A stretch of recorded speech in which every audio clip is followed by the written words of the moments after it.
Hey guys, how are you all? Welcome back to my channel. Today we will see what if Konoha regrets banishing Naruto council bashing. If you enjoy then please like, share and do comments. A blonde-haired figure could be seen resting on the back of an adult silver-haired man towards what looked like to be the gates of some kind of village. Judging by its imprinted symbol and the one that the duo displayed on their hittites, this was their village, their home. If someone known to the teenager could see his face right now, they would probably attack him saying that he was trying to impersonate their friend and doing a really bad job mainly because his cheerful personality and the all-time grin were missing, replaced by a cold and almost emotionless gaze as the only thing you could get a read on him was the slight betrayed look. Present time. Hi no Kuni. Uzumaki Naruto, a 14-year-old boy, was currently rethinking or reviewing all his life up until now. He's being carried by his so-called sensei, Hitaki Kakashi, after his defeat by his so-called teammate or best friend who tried to kill him in cold blood, Uchiha Sasuke. Teammate my ass, and what kind of best friend would try to kill the one that until recently considered him a brother in all but blood? But that was not what was plaguing his mind. What he was now acknowledging was the fact that he was weak. Maybe it could be partly his fault, but he knew that he was never given the chance to get the proper teachings. Everyone always tried and succeed on failing and taking everything from him. Knowledge, power, manners, friends. He never had anything of this. This village was the reason for the how he currently is. The blonde didn't know that something in his mind until recently had been erased, though what he noticed was the fact that he could think clearly now. Something inside of him had snapped minutes later after he woke up in the Valley of the End. Flashback. Rage. Rage was building up inside of him after he noticed the fact that he was all alone in the battlefield. Naruto immediately drew the conclusion. He failed. He failed to stop his brother and bring him back to the village. He failed because he was weak. After all the hard work, after all the hardships in his life and barely surpassing it, he was still useless. Hatred. His mind was working overdrive as he finally reached the main reason that made him this type of person. Brash, childish, weak. A certain fox was watching this, and at first he wanted nothing but to use the opportunity of the fragile mind of his vessel. But as he was about to start his plans, he felt something he hasn't seen in many years, which made him narrow his slitted eyes in curiosity and confusion, so he decided to hold what he was about to do. If someone had looked closer, several black markings on the back of his head and neck started glowing, trying to stop his train of thoughts, and the Uzumaki noticed the fact that something was trying to force him into unconscious, but with an insane roar. He pushed as much chakra he still had outside of his body, trying to get rid of this uncomfortable feeling. The ground beneath him cracked from the sheer pressure of the density of his chakra as unknowingly the same black markings started to vanish. The ground shook, and seconds later branches emerged from it, dancing wildly around him before they receded as nothing had happened. A true smile was plastered on his face before everything went black.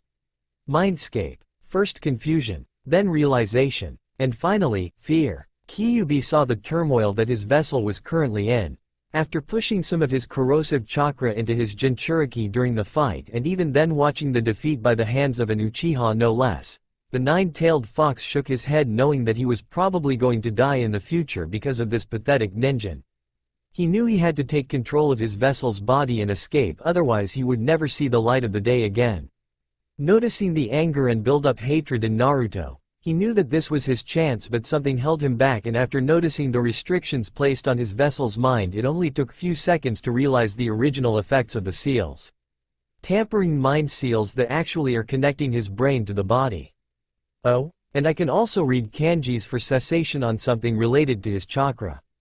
It's a miracle that he can actually make use or even somewhat control his chakra. I can see now why he's so immature and can't process anything for a few seconds before he goes ballistic. He got almost an heart attack as he saw the Jinchuriki unleash the remaining of his chakra, breaking the said seals out of sheer willpower, but the thing that made his heart almost stop was what emerged from the ground and the significant increase of density in his chakra as it took a purplish blue color. That's outside of Mindscape. Half an hour later, a silver-haired man reached the valley accompanied by his summon Ninkin, both looking over the destroyed battlefield in awe. He noticed the lone unconscious silhouette in the middle of the field and rushed towards him as his face contorted to regret and a shamed look as he got closer to the body. I'm sorry, Sensei. Flashback end. The sensei-student duo finally reached the gates and the former immediately took in high speeds towards the hospital to get his genin recovered. He didn't notice the somber look of the blonde during the travel nor the actual minor changes on his body except for the slight gained weight of his student. Time skip. It's been a few days since Uzumaki Naruto got into the hospital. During this time he's been awfully quiet, which was noticed by the few visitors he got during his recovery. Senju Tsunade, Godem Hokage, was one of this few visitors that took notice of this major change of her knuckled-head blonde. She didn't know what was happening inside of his mind and she didn't like it one bit. She also took in account the fact that her perverted teammate hadn't visited Naruto during this whole ordeal nor her favorite's ninja teammate, Haruno Sakura, which had irked her. She couldn't dwell more on it since someone had called for a council meeting and she immediately knew something was wrong as a bad feeling was lurking in her stomach during her way towards the room. Council meeting, betrayal, rage, hatred, shame, sadness, regret. This were the few of the many feelings going through her mind as moisture had gathered on the side of her eyes. All the dark emotions were directly towards everyone present in the room except for a few clan heads. Tsunade finally let the threatening tears fall as she heard a bandaged old man on her side speaking the reason for all those emotions. As of now, Uzumaki Naruto is banished from Konohagakure no Sato and Hai no Kuni as it is written in this scroll stamped by the daimyo collected 2 days ago by Jiraiya-san.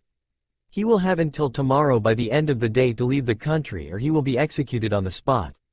This was unforgivable. She felt useless as with the daimyo's approval, she couldn't override the order. She didn't know what to think about this whole ordeal. Everything just went downhill. She would never get to see the person she started to see as a son, Smile.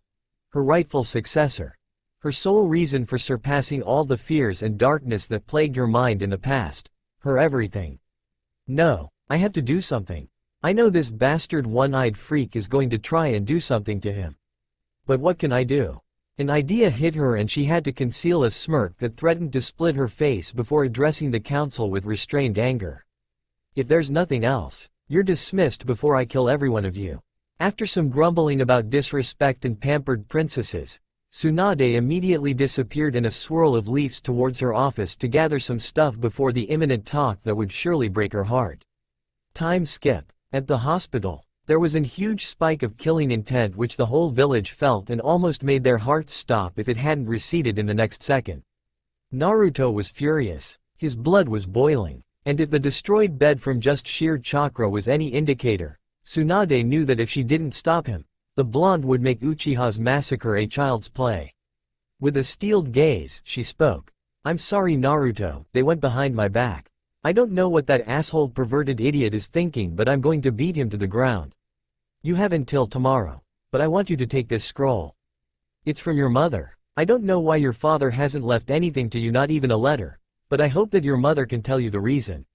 Yes, I knew your parents but Sarutobi-sensei said that your father's will was to let you only know of your heritage after you hit a certain age. I'm sorry. Naruto immediately stopped his urges to kill everyone at hearing the word, mother. A betrayed look passed through his eyes before calming down at hearing her reasons. He snatched the scroll and after Tsunade telling him that this was a blood-sealed item, he nipped his thumb and placed it on top of the scroll, watching in fascination as the object glowed, revealing a letter. He immediately checked its content as tears were already escaping his eyes as he read the first words. Hello Sochi. First of all, I'm your mother. My name is Uzumaki Kushina, the heiress to Uzushiogakure no Sato. Secondly, if my fears are correct and they always are, you probably lived in horrible life up until now. I know this because I was the former Jinchuriki of the Kyuubi and I know the hardships that comes with it from the stories that I heard from the other villages. I'm really sorry and know that I love you, and even though you probably hate me and your teme of a father, I will always love you. Your father was Namikaze Minato, the one that sealed the Kyuubi inside of you.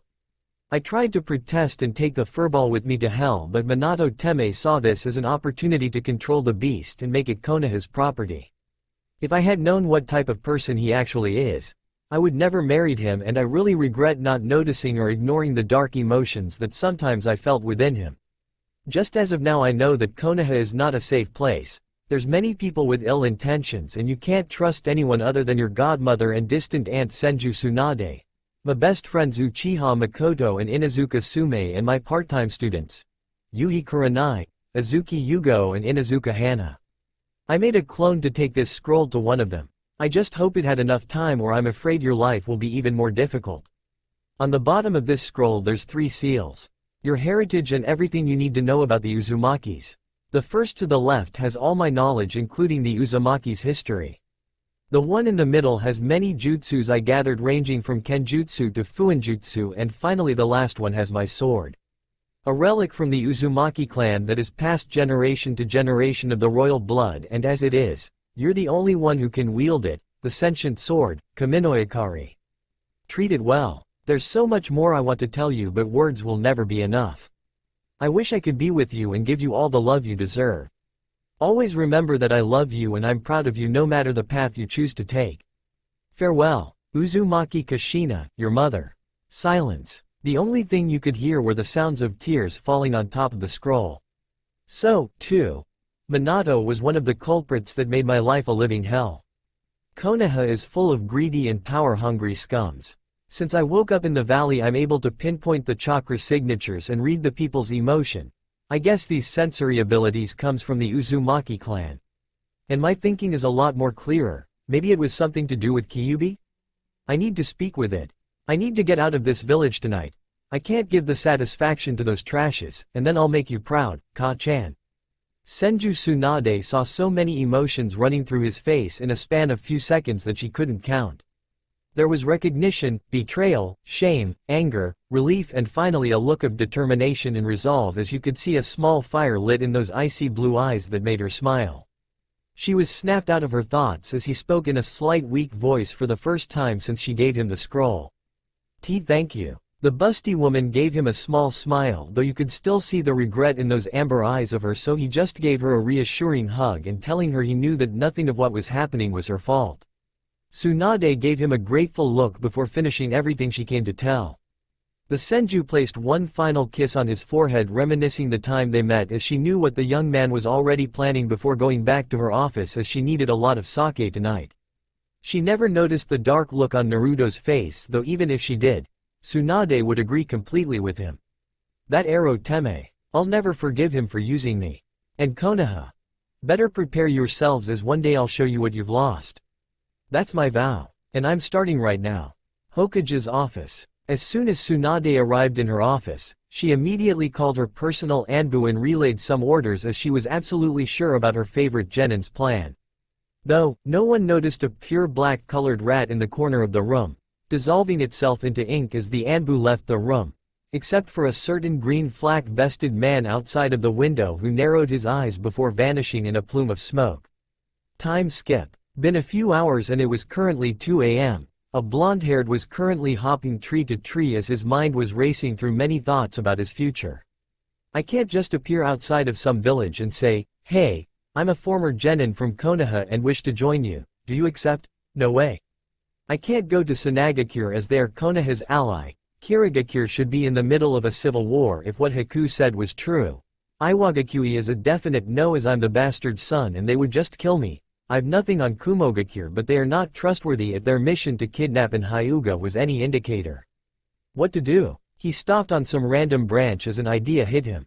He decided to try it before sitting cross-legged where he stood and start his meditation. Again, he took notice on how calm he was after the incident. He was never able to sit still on the same spot more than 5 seconds, and now it was giving him so much peace that he actually wanted to make this little exercise and hobby. Finally, after 3 minutes of taking deep breaths and calming his mind, he felt a push. Mindscape. Naruto opened his mind and stood in front of the one that he wanted to meet. He just hoped that this little gamble was a good idea, as he didn't have much time. He was still on the run. Sighing, he opened his mouth to speak. Kyuubi. As soon as he spoke those words, a large slitted red eye opened. Naruto noticed that now he could read the fox's emotions and was surprised by the last one. Curiosity, intrigued, and apprehension? He shook his head at this newfound abilities of his as the beast spoke a word that actually made him stop in his tracks for a second. Brat. Right, I came here to ask your opinion on what I should do or where should I go. You've got more experience, so it's probably the best course of action, even if somehow I can rationalize much better. Speaking of it, was it you that made my mind? I don't know, clearer? The giant fox looked over his vessel in interest. The intensity of its gaze didn't even make the little brat flinch, which actually slightly impressed him as this was a first. He decided to comply and humor him. You should lay low for now in some small country, or in case you find an hideout would be the best so you could train. When you spiked your chakra a few hours ago, you actually called upon my chakra and I was able to see that you received some kind of scroll of your mother. My point is, if she gave you something worthy of using, you should train or learn whatever it is. Naruto was surprised a little bit by the answer, though he was already planning to do exactly what he said after arriving to some conclusions about the other villages. But what made him surprised was the fact that the furball had truthfully answered without insulting him or making sarcastic comments. Kyuubi must have read his thoughts. I'm only doing this to ensure my survival, flashbag. Dawn. Thank you, Kyuubi. Though you didn't answer my last question, I must ask, why are you slight apprehended? There was a surprised look on Kyuubi's face as the other eye snapped open and widened a bit before speaking. Oh, he's able to read emotions now? That's the same ability as Uzumaki Mito possessed. So that little incident triggered his sensory abilities, acquiring Uzumaki's Kagura Shingen. No, he already possessed it, but those seals must have been blocking it. I see. Those seals were preventing him from reaching his full potential. For showing some respect and not being the same loud idiot, I'll explain what really happened. Well, that is, if you rip a bit of the seal so I'm able to connect to your senses, thus making me able to watch the world from your eyes. Humming a bit in thought, Naruto finally conceded, deal. Then listen, because I won't repeat myself. After you woke up. Outside Mindscape. Hai no Kuni, few miles from Konoha. Naruto finally opened his eyes. He had been in his mindscape somewhat look like hours, but in the reality only few minutes has passed. He needed to organize his thoughts, as what he had just learned was something huge, and if what the fox said was true, then he had what it takes to be the strongest shinobi in the world. But he didn't have any time to dwell on it, as his senses picked up on 26 chakra signatures. 5 were really close to his position, 20 just a few meters behind, and the last of them was a bit far away behind the group, and he instantly knew he wouldn't be able to outrun all of them since these were Anbu. The first group of 5 were friendly. Ba-chan. The second group didn't have portray any emotions. What the hell, these guys must be after me. Though it's weird, I can't read anything coming from them. The last one he recognized instantly, and it made his blood boil. Tish. Not even 5 minutes later, he could sense a battle starting if the many spikes of chakra were any indicator, but it seems some of them succeed on passing through Tsunade's Anbu. Just as he reached that conclusion, he was forced to jump as multiple shurikens struck the ground where he was standing, and instantly he was surrounded by 5 ANBUs which had a blank mask with a kanji for Nei. The probably leader spoke. Kyuubi, surrender yourself now, otherwise we will use force. An impassive face was their response, which kind of surprised them, as it differed a lot from the reports that said this boy was brash and idiot who didn't have what it takes to be a shinobi. Though they tensed as the blonde made a crossed hand seal, and they knew what was coming. Taju Kage Bunshin no Jutsu. A massive plume of smoke out of thin air as 50 copies of the blonde-haired appeared. They cursed themselves for giving a moment of distraction to their opponent. The clones instantly grabbed a kunai from their pouches and took the battle head-on. The ANBUs immediately took action with their respective tantos, slashing left and right and killing the clones with ease. But that was what the original Naruto wanted, as he saw an opening behind one of them, and with the help of his clone, a ball compressed with pure chakra was thrusted upon the back of that Anbu. Rasengan. An explosion rocketed through the area as Naruto used the smoke created by his jutsu to hide behind a tree. That Rasengan. Somehow I could easily control it way better than before, and if the little time my clone took to create the Rasengan was any indicator, it's like my chakra control improved tenfold, no, way more. He was snapped out of his thoughts as a chakra-enhanced punch smashed on his face, sending him crashing into another tree. Naruto cursed himself for being so distracted with his thoughts that almost got himself killed. He gazed over the 4 remaining ANBUs as they leapt towards him with their tantos ready, quickly creating another clone of himself. Both went through a chain of hand seals. He was glad that he started to read some of her mother's ninjutsu scrolls as soon as Tsunade left the hospital. The blonde inhaled a good amount of hair before releasing a huge gust towards his opponents. Futon. Daitopa. The ANBUs were unprepared as they thought the brat didn't have any elemental jutsu on his arsenal and took the massive gust head-on, though it didn't do much and that proved the inexperience on using the jutsu. But that gave Naruto the time he needed. The ANBUs tensed as they detected the massive spike of chakra and the insane bloodthirsty in front them, and they immediately knew that this battle took up a big notch as they saw a red chakra enveloping the blonde. A shaped red tail formed behind the former Konoha nen. Knowing what this meant, the 4 ANBUs started going through their respective hand seals. Suiden. Mizurapa. Kaden. Gukakyu no Jutsu. Kaden. Housinka no Jutsu. Raiden. Jibashi. A massive explosion caused by the multiple jutsus could be felt from miles away, and the ANBUs were taking deep breaths, mainly of relief, as the battle could have been totally different. But just as the smoke cleared, they immediately went high alert as there was no body in the crater, and as they were trying to come up with a good reason for this, 2 claws of pure red chakra were thrusted upon 2 ANBUs' chest. They didn't even had time to scream. The remaining 2 ANBUs, including the captain, had a look of horror as their emotions slipped for the second time, and that was all it took as a red blur made itself known, and the last thing they saw and heard were 2 condensed purplish balls of chakra and a deep demonic voice before they left the living realm. Don't underestimate me, Shui Rasenrengen. As the smoke from once again another explosion vanished, the same red chakra could be seen receding to the blonde's body, before taking small deep breaths and again taking notice on how easily he could now control that form without going berserk, and the fact that his body seemed a lot stronger and faster. The talk with Kyuubi moments ago resounded in his mind, and he now had to agree with everything he said as it was the only possible explanation. Alright, the nuisances are gone, let's move. Rasengan. Boom. Another explosion that shook the entire field was heard as a figure with a tall and well-built with fair skin backflipped out of the smoke originated by his jutsu. He had waist-length, spiky white hair that he usually ties back into a ponytail, with 2 shoulder-length bangs framing his face. There were red lines under his eyes which extended further down his face. He supported a frown on his face as he spoke. It seems your senses have improved. I guess I trained you a bit too good. Just as he finished speaking, the smoke cleared, revealing a completely destroyed log indicating the use of kawarimi. The tall man extended his senses, immediately pinpointing his target behind a tree. He vanished in a blur of pure speed as another condensed ball formed on the top of the palm of his hand towards his former part-time student.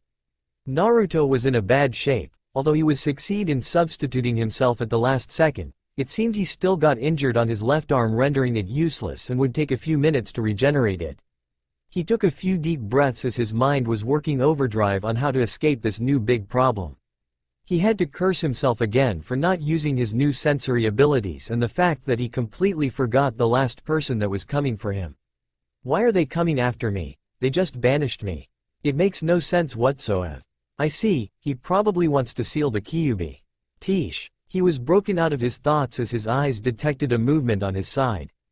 Although his eyes saw it, his body didn't comply with him, and for the second time in a span of 1 week, he was feeling hopeless as he heard the man that not too long ago entered his life to make it better, shouting, Rasengan. He braced himself for the impending pain, and boy, he was sure this was going to hurt. Reikuri. Naruto heard another familiar voice followed by an all too familiar birds chipping sound before he was sent backwards from the explosion caused by the clashing of both jutsus. The Uzumaki sighed in relief as another man that just a few days ago he was cursing for not teaching him properly, saved him. Sorry, I'm late. You see, there was this black cat that crow. Thank you, Kakashi-sensei. The now named Kakashi just smiled, not getting angry for the fact that his former student interrupted his awesome and believable excuse. The silver man brought his hand to the hiteate, slightly lifting it, and a second later snapped his other eye open, revealing a 3-tomoed red eye, and narrowing it to the spiky, white-haired man in front of him. Jiraiya-sama, that's as far as you go. He gave a subtle nod to his former student, who took the hint and without hesitation left the clearing towards his new home, not before saying his own sent. Farewell, sensei. The man named Jiraiya frowned even deeply as he saw his target escaping before narrowing dangerously his eyes at the reason for failing what he had planned to do. Brat, I'm going to pummel you into the ground for disrespecting your superiors. Kakashi had actually a thoughtful look as he didn't remember being disrespectful, nevertheless he tensed his muscles for this fight that he knew was probably going to lose. But before they couldn't even take a step forward, a commanding voice was heard that made the white-haired pale. Enough. Both legendary shinobis, in their own right, turned their gazes towards the new voice. Hokage-sama, Tsunade Hime. Time skip. Nami no Kuni. It's been a few hours since Naruto got saved by his former sensei. Although he admitted that he held some grudge for the teaching he received, the blonde was grateful that the silver-haired had came right on time to save him. His arm had already regenerated as well as his body not too long after he left the battlefield. It kinda irked him to leave Kakashi alone, but it had to be done. There was no hiteate strapped to his forehead, so he had no obligations. During the travel he had thought heading towards Yuki no Kuni, now Haru no Kuni, Koyukiheim would probably welcome him with open arms, but then he remembered about a specific hideout he could use without problems. Zabuza's hideout. That name brought him many good memories and none of them were about his team but a certain black-haired girl. Haku. Now that he could think straight with a clear mind, he could tell that the first woman he truly loved was the Hyden user. She was the one that completely understood him. The pain, the loneliness, the value of precious people. They had instantly formed a bond. They spent the remaining days together before the imminent attack on the bridge. She was the first girl he had ever kissed even though he knew she was an enemy at the time, but he couldn't care less. It broke his heart seeing her die. If there was one thing his old self done well, were those few days with Haku. Stop brooding, you're making me sick. The demoniac voice broke him out of his thoughts. He took notice of the understanding and regret in his tone, but he put those thoughts to the side as he finally arrived his destination. Whoa, it's actually quite big. Indeed, the hideout itself had a good size. It was an isolated area which was perfect for his future training. For the first time during the trip, he let out a grin.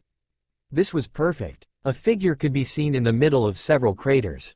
A tall, well-built man, blue eyes and spiky, blonde hair with jaw-length bangs framing either side of his face. He wore black armor with a distinctive white fur collar over a simple black suit. This armor is constructed from numerous metal plates, formed into multiple protective guards along his body. Beneath his shoulder armor he wore 2 bands on each arm, 2 pouches strapped to each leg. White bandages wrapped around his ankles followed by black sandals. Finally, strapped on his waist was a pure black-colored katana with a red and black yin-yang on the hilt and a fox demon engraved onto the blade, the Kaminoikari. This was Uzumaki Naruto, now 17 years old. For the last 3 years he has been training relentlessly on every shinobi arts he could. Although in his childhood he only had a knack for ninjutsu, during these last few years he discovered his insane talent for kenjutsu and fuinjutsu as well. But the one thing he has been working on since the day one was his Kekkei Genkai. Flashback. Naruto woke up on his new bed. He couldn't remember the last time he had such a nice sleep, though that probably was because of his new life. He was excited, and had he still been his old self, he would be jumping around and shouting about what he was about to do in case it proved right. Naruto calmly walked into the middle of his future not too big training grounds with a thoughtful face. "Q, are you sure this will work?" There was a grumble he didn't quite understand before he heard the all-too-familiar voice that he would come to cherish in the future. "Just try it. Place your hand on the ground, concentrate and direct your chakra into it." Naruto did just that as he placed his hand on the ground, closing his eyes and let his chakra flow through his body and directing it to the ground.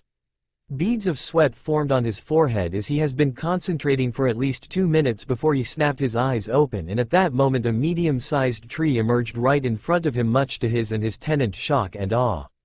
"So, I do really possess the famous Mokuton. But how can this be? I'm not Hashirama's descendant as far as I know.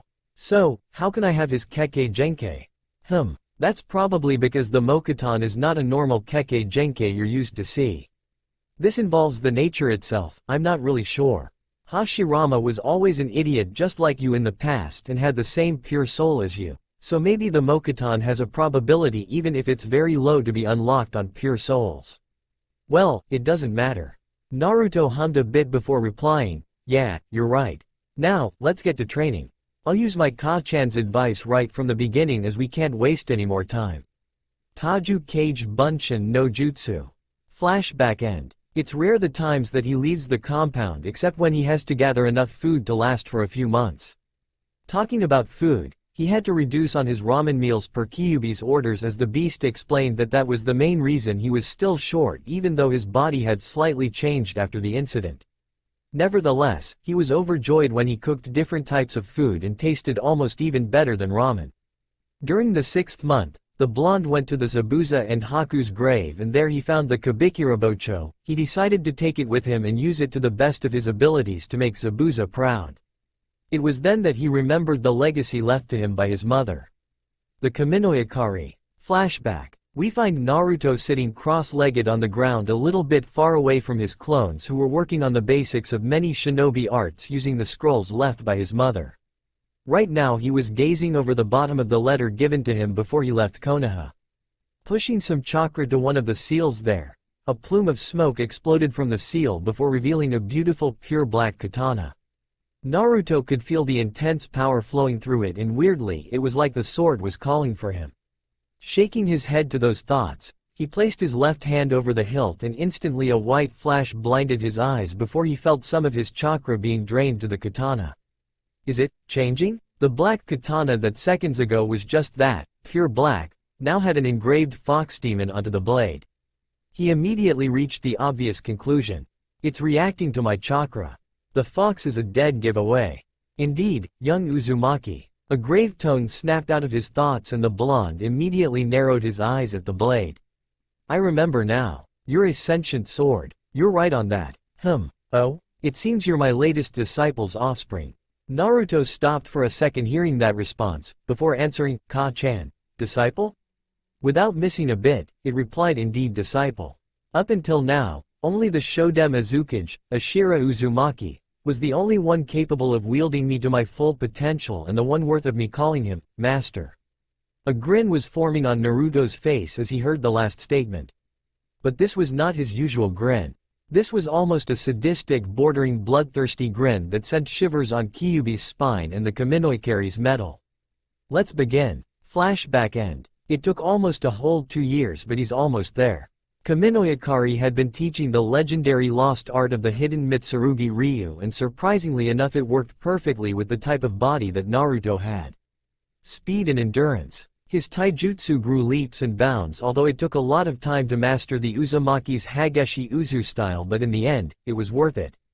This style was all about speed, flexibility and precision. And was the precision part that took some time to master as it was very similar to the Hyuga's Jukin sending bits of chakra through the fingers. Naruto took it to the next level, adding one of his elemental affinities. But that's a story for another time. Affinities. At first Naruto thought he would only possess Futon as his element since the jutsu he used against the Anbus was made with relatively ease but then he unlocked his Kekkei Genkei, Mokuton, giving him Suiten and Doden. So he just decided to get over with those annoying doubts and using a small piece of paper that came with one of the books called Elements and Affinities. Shape it to your will, sealed in the scroll. So it came as a surprise when one of the parts of the paper wrinkled to a mini-ball, indicating a very strong affinity to Raiden as well. His bloodthirsty grin didn't leave his face for the rest of the day. It was during the 2nd year of his training that he remembered something that made him curse himself as he had totally forgot about it. Flashback. Kachiyose no Jutsu. A small plume of smoke much to Naruto's surprise as he put quite a bit of chakra to that, revealing a short, green toad with white hair styled in somewhat of a mohawk, very thick eyebrows and a small goatee. The same toad turned his surprised gaze over Naruto and immediately his face contorted to one of sympathy. The young Uzumaki instantly read his emotions with his improved sensors and knew what was going on. Nice to meet you, Naruto-chan. Name's Fukasaku. I'm one of the elder toads of Mount Myoboku, the Toad's Realm. Naruto had an impassive face as although he could read many positive emotions coming from him, this was still Jiraiya's summons. The elder toad seemed to have read his mind as he continued. You're probably wondering why you still can summon the toads.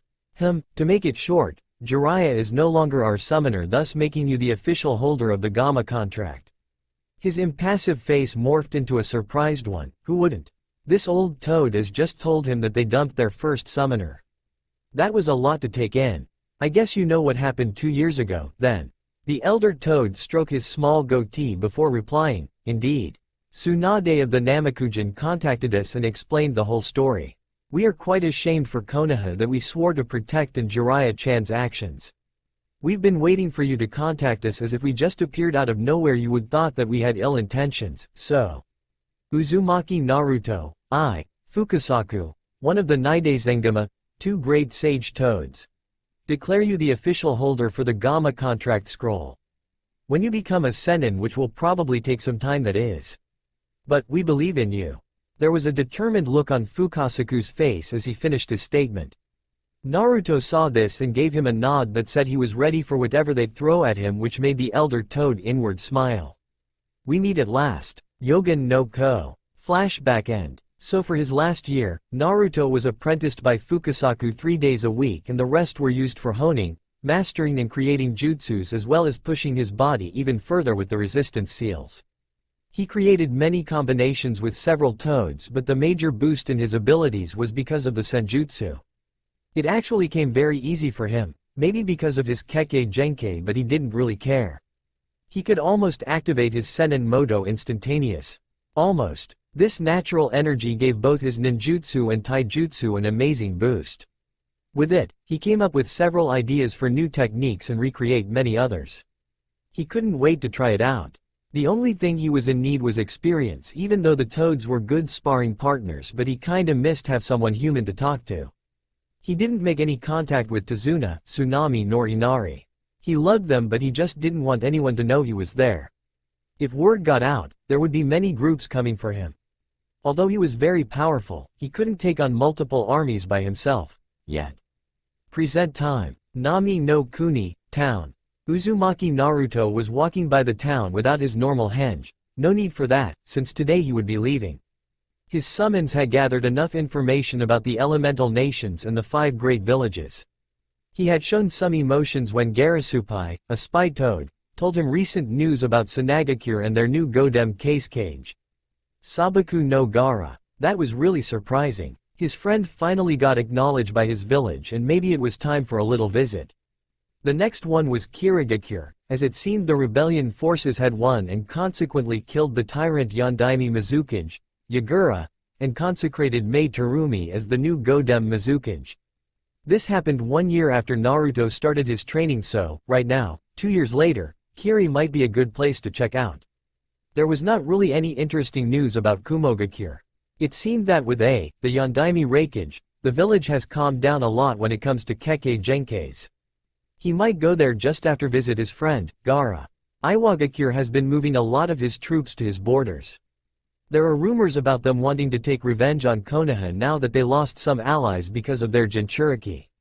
After word got out about the Kyuubi's Jinchuriki being banished, Nami no Kuni and Haru no Kuni had cut all ties with the village, as Tazuna and Koyuki, the respective daimyos, were very close to that person. This was a huge blow to their economy that made the majority of their civilians tremble in rage, and a few shinobis shake their heads at the stupidity of the village and its people. There was a significant decrease of missions received, which made everyone worried. The newly instated case cage, Gara, and the leader of Takigakure, Shibuki, also threatened Konoha but didn't nullify or cancel any contracts between them, though there's a lot of tension. Konohagakure. That soul name still leaves a bad taste in his mouth. But when he heard his spy about what happened to that village, he had to let a small smile grace his lips. Though, one could see the slight concern in those icy blue eyes. Ba-chan, Kurenai-sensei, Yugo-san, Hana-san, Tuchi-oji-san, Ayame-chan, Iruka-sensei. Kakashi. Naruto frowned. He couldn't leave his precious people nor his mother's students behind. He had to decide which village he would go to soon enough. Right now, he needed to head to Sanagakure to check on his friend. With that in mind, he was about to vanish in one of his elemental shunshuns when a puff of smoke in front of him alerted him. He turned his gaze towards the toad with an impassive face, waiting for it to speak, not even caring about the people that were observing this interaction in curiosity and shock, as they never heard a toad speak, though they couldn't really hear what he was saying. Naruto-sama, there's urgent news. Your friend Gara, the case cage, was kidnapped. Naruto immediately narrowed dangerously his icy blue eyes, and for a second the toad thought he saw small jolts of electricity dancing around, but shook his head to that before relaying the information. He was kidnapped yesterday by 2 members of the Akatsuki.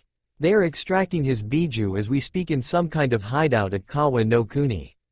You need to move now, otherwise you will not make in time.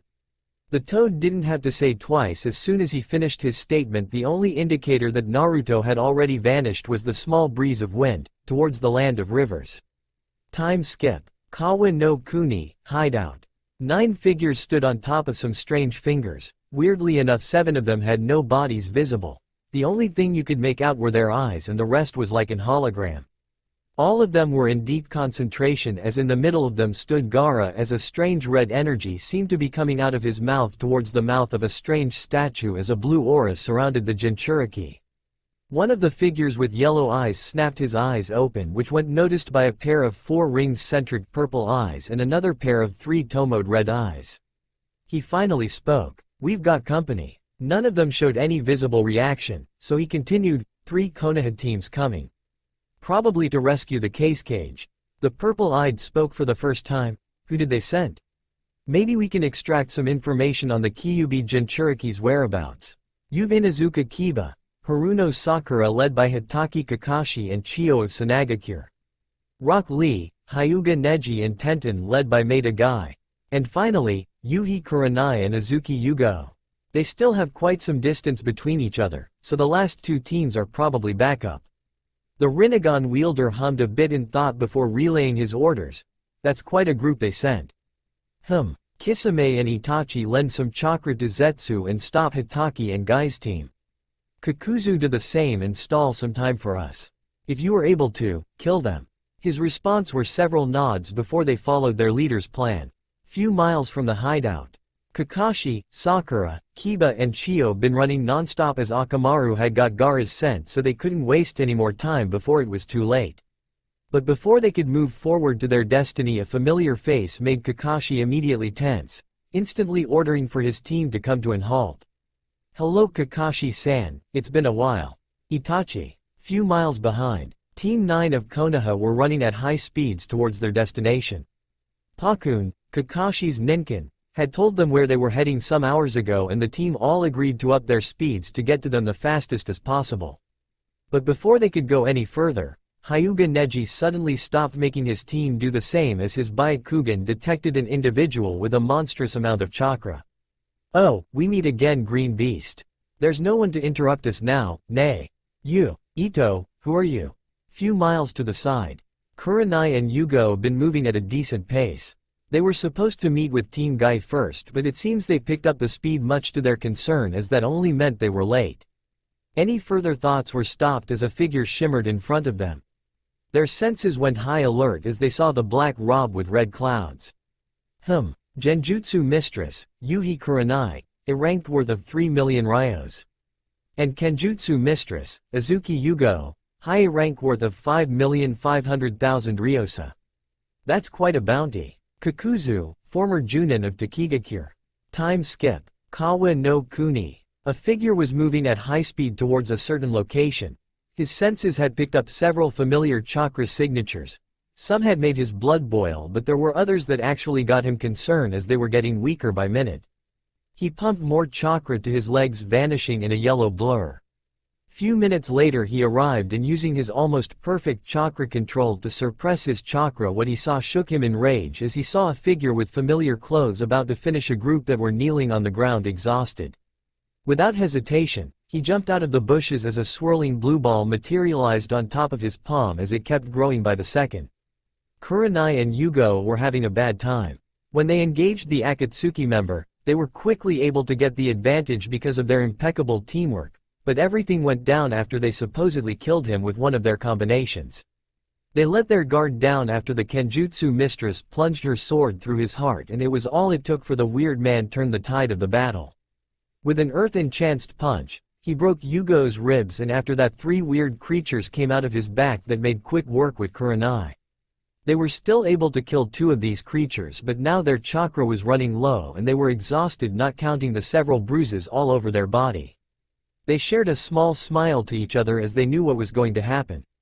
You fought well even though it's not my original body, it still has 70% of my chakra. You would probably beat me if you knew about my secret beforehand. Both kunoichis were shocked as they were about to get killed by a man that wasn't even the real one. They didn't know what to make of it, but nevertheless, it was a blow to their pride as a kunoichi. The only black creature still standing on the side of the man leapt towards both of them as both of his thread arms started to get covered by lightning. Yugo pushed her body to the limit, years of working with Enbu paying off, and quickly jumped in front of one of her best friends, giving her a tearful smile over her shoulder. Goodbye Nai-chan. Kurenai watched in horror as her friend stood to take the blow for her as her eyes moistured as realization hit her what she was about to do. This is the end. Raiden. Ken Kata. Time seemed to slowing down as both fists of the black creature that were covered with lighting was about to struck Yugo before a shadow loomed over them. Odama Rasengan. Boom. Kakuzu narrowed his eyes at the sudden voice and explosion. So focused he was at this new development that he never saw a black blur that passed through him. The last thing he heard was a click sound similar to of a hilt sheltering. Hidden Mitsurugi Ryu. Shi no Ko. A clean cut. Kakuzu's body split in half. No blood was visible on the newcomer's blade. Yugo and Kurenai watched in shock and awe as they watched this man saving them at the last second. Both of them sighed in relief, but their eyes widened at the familiar but deeper voice. Are you alright, Kurenai-chan? Yugo-chan? Both kunoichis turned their gazes at the familiar voice and their eyes seemed to widen even more if possible at the handsome man as they took his features, shoulder-length blonde hair, icy blue eyes and 3 whisker marks that seemed to be disappearing. Wait, whiskers? Naruto? Said man watched in amusement as both kunoichis recognized him and raised his perfectly shaped eyebrow at the pink tint that formed on her cheeks. He put those thoughts for later as his face contorted to an impassive face before continuing. Although I would love to have a nice conversation with you, we need to move. We're already late. Without waiting for their response, 2 replicas of him materialized out of thin air at her sides and placed them on their backs. Ignoring their embarrassed protests, they went on their way towards their real mission. Time skip. Kawa no Kuni. Akatsuki hideout. The battle was already going on if the several craters and destroyed puppets were any indicator. The 3 of them immediately knew they were late and sharing a nod, Kurenai and Yugo who had been recovering, and thanks to the clones using some Iryo ninjutsu, they recovered most of her wounds and had some time to rest, went to help the group fighting inside the cave, and Naruto ran towards the others and had to raise an eyebrow at the interesting jutsu someone was using far away as the space where a white creature was, seemed to be distorting. As he was running, Naruto closed his eyes in concentration and forming an hand seal, he extended his senses. Hitsuji. Kagura Shingen. Not even 2 seconds later, his eyes snapped open and narrowed at the sky. Kakashi's chakra is deteriorating really fast, so that means he's the responsible for that weird jutsu. Kiba is being useless as always. Gotta hurry up. With that in mind, Naruto formed another hand seal and his body exploded with lighting before he vanished in a sound of thunderclap. Kaminari no Ugoki. With Kakashi and Kiba, one was breathing heavily and the other was shaking in rage. The former was cursing himself for not having trained this specific jutsu more often as it required massive amounts of chakra just to sustain it, and now he couldn't do that as a certain brash and loud member of their group didn't shut his mouth. Come on Kakashi-sensei, he's escaping. For the 10th time, Kakashi sighed, not even bothering to answer his companion, and instead gathered a huge amount of chakra on his eye, snapping it halfway open as his body was getting heavy and heavy by the minute. I won't fail this time. Kamui. He narrowed his eye to the flying figure above him, and a second later the space where he was directing his gaze started to distort. A blonde-haired figure was having a really bad time. He had already lost one arm to the Ichibi no Jinchuriki, and now he had to deal with an unknown Jinkyukan ninjutsu that seemed to suck everything to God knows where. As he was thinking how to escape this situation, the area around him distorted again and he gritted his teeth as his remaining arm was sucked into the void ball. So concentrated he was on trying to endure the sudden pain and loss of his second and last arm that he missed another figure rotating himself with his partner. His eyes widened as his senses skyrocketed and he forced his body to jump as what looked like a tornado destroyed his dragon clay. Gatsuga. It all happened too fast. In a second he was on top of his beautiful clay art and in the other he was falling from it. Maneuvering his body, he landed on a random branch, watching the brown-haired boy clawing the head of what once was his dragon that contained the dead Jinchuriki.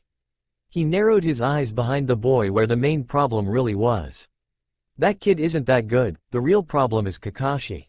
I would never expect someone with such ocular prowess with the Sharingan, just like Itachi. He ignored the rant and empty threats of the boy as a smile formed on his lips.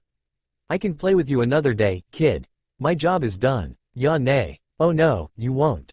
Suga. It was actually quite fast and he didn't have enough time to escape, but after seeing that move so many times it was easy to follow the movement. And he was not a member of Akatsuki for nothing. Enhancing his leg with Doden Chakra, he timed the exact moment to thrust a powerful kick onto the jutsu's weakness.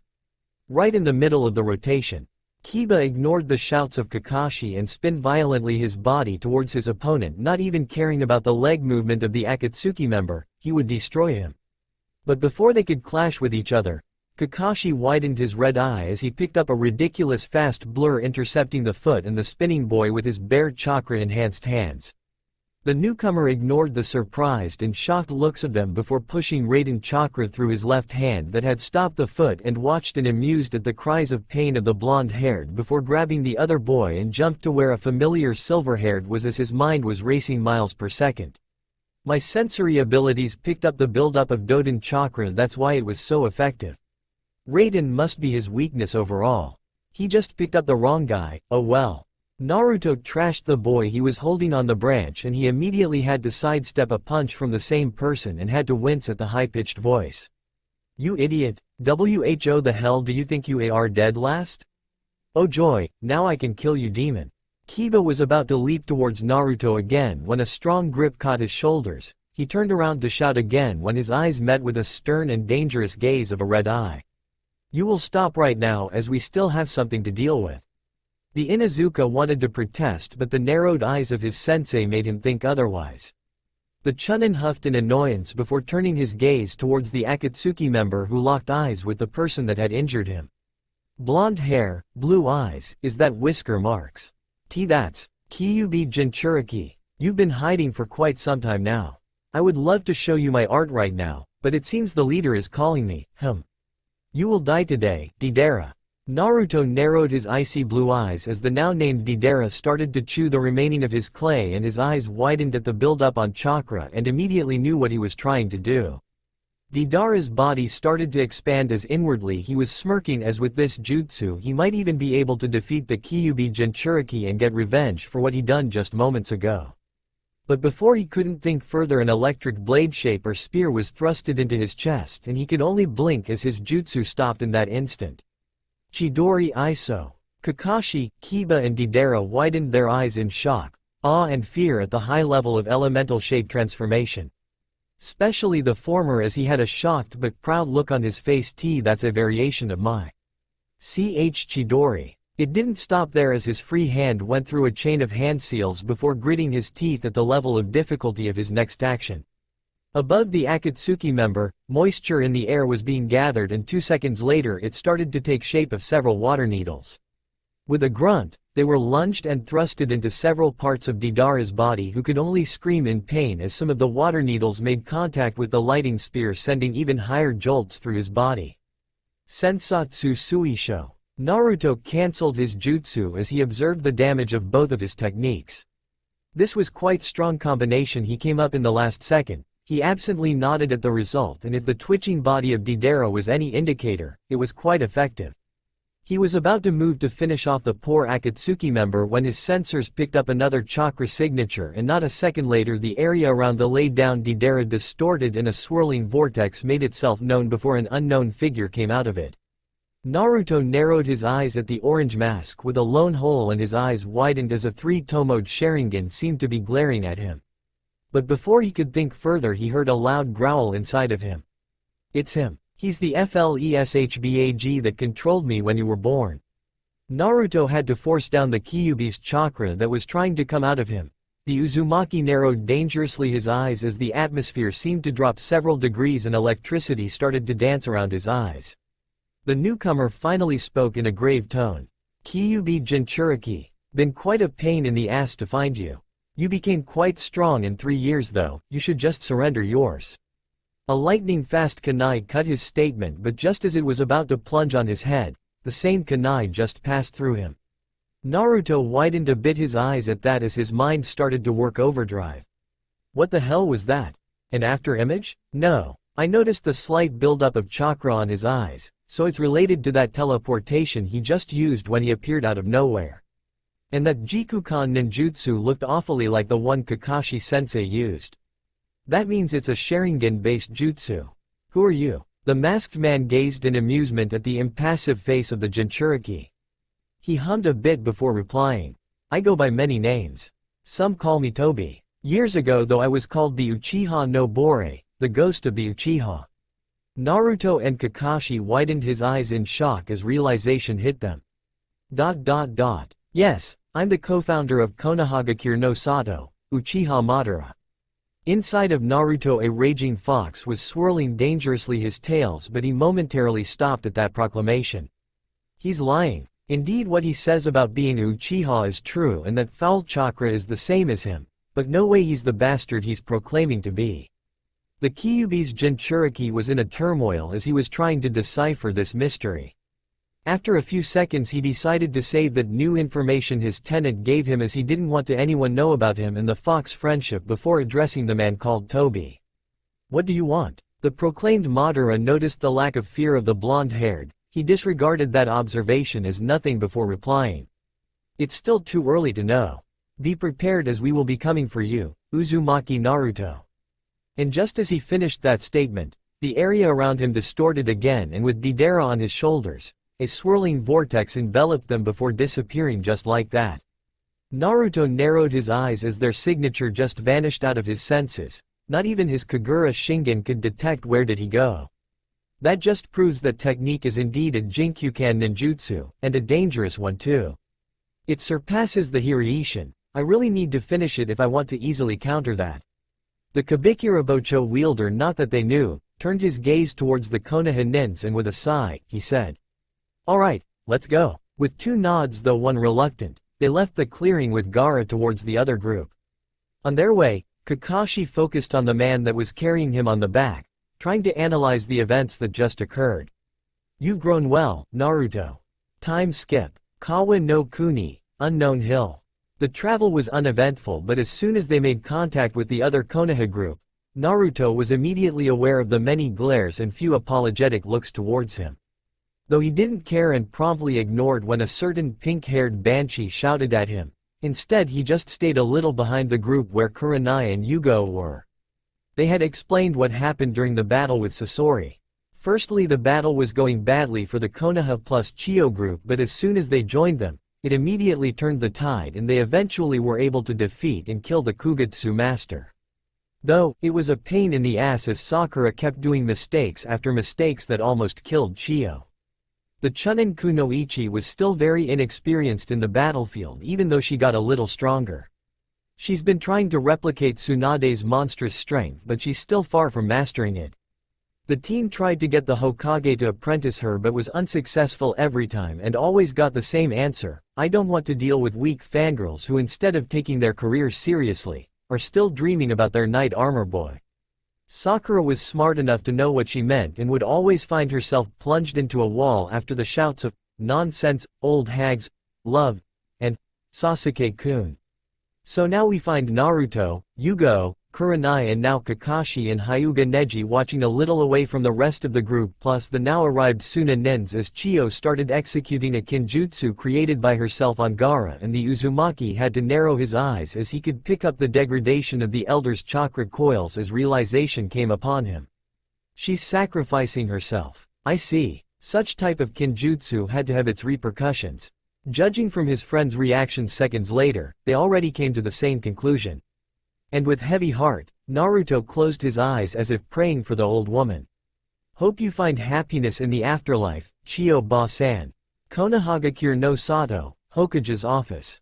At the Hokage's office, a busty blonde woman was looking over the report given to her by Hitaki Kakashi and trying to come to his senses as the look of shock still hadn't left her face since the group that was sent to rescue the case cage left. The level that Naruto showed in that short amount of time was astonishing, and she had to agree with the former Anbu that this was probably just a small tip of a huge iceberg. She was proud that her favorite ninja had become such powerhouse, though, there was another part of her that was worried and concerned because she knew this was going to backfire on her for some reason. She could feel it. There was a knock on the door and that feeling suddenly skyrocketed, but she steeled her nerves and with a grunt of acknowledge a person that she really didn't want to see entered the room, and now she realized what the feeling was all about. The person didn't waste his time with worthless greetings and immediately went to businesses. Tsunade, I've got some interesting reports about the Kyuubi's Jinchuriki. What are you planning to do now that he finally came out of hiding? Meanwhile, Kurenai's apartment. After giving the report about the mission, Kurenai went all the way to look out for some people and gather them at her apartment, and this was an important assignment given to her and Yugo by Naruto himself. Sitting on her multiple couches were Azuki Yugo, Inuzuka Hana, Inuzuka Sume, Amino Uruka, Ichiraku Ayame, Ichiraku Tuji, Mitarashi Anko and Hitaki Kakashi. Although Anko wasn't supposed to be here, she didn't want her friend be left behind on this matter. The life that she had to endure during the last years and being one of her best friends had made the decision to bring her as well easy enough. Kakashi was another matter. After both mistresses found out about how the man showed favoritism towards the Uchiha, neglecting Naruto and Sakura in the process, they became furious at the lazy Junin. When Naruto told them to not hold a grudge towards him and that even though he was angry, he wanted to give an opportunity to the copycat after a short confrontation between them in private before they left Sanagakure. They were surprised when he actually arrived in time, though, they had an idea that was because the gray-haired knew that it was because of Naruto. Both kunoichis stood in front of the group with a serious face showing that this was indeed urgent, and Anko seeing this had to suppress the urge to laugh at their faces and making any funny comment. They finally addressed them, Kurenai being the first to speak. Thank you all for coming at such short notice and sorry for the troubles it could cause in your business, Tuji-san, Ayame-san. Said people just nodded as the red-eyed Junin continued. In our last mission, we came across Naruto. Kurenai and Yugo watched the various emotions running through the eyes of the group except for Anko, who had a curious look, and Kakashi, who just nodded in agreement. The purple-haired Anbu took over. We can go on to details later on, but first we want to know what are your thoughts about Konoha. Being the loudmouth of the group, Anko let her thoughts about the topic be known. You already know what I think about the village, or rather the villagers. Being Orochimaru's student dictated my fate, and I'm already aware that I won't be happy if I remain here. Everyone gave her sympathetic looks before Kakashi spoke. I failed Naruto. Although I knew that Uhe was Sensei's son, I let the feeling that I should train Obito's kin get over my head. I've apologized and told him that I wish to make up for neglecting him. I want to be there for him, to support Sensei's legacy. Uruka just gave a short answer that spoke volumes for how he felt. He's my little Otuto. That was the same answer given by Ayame and Tuji, though, the latter said Naruto was like a son he never had.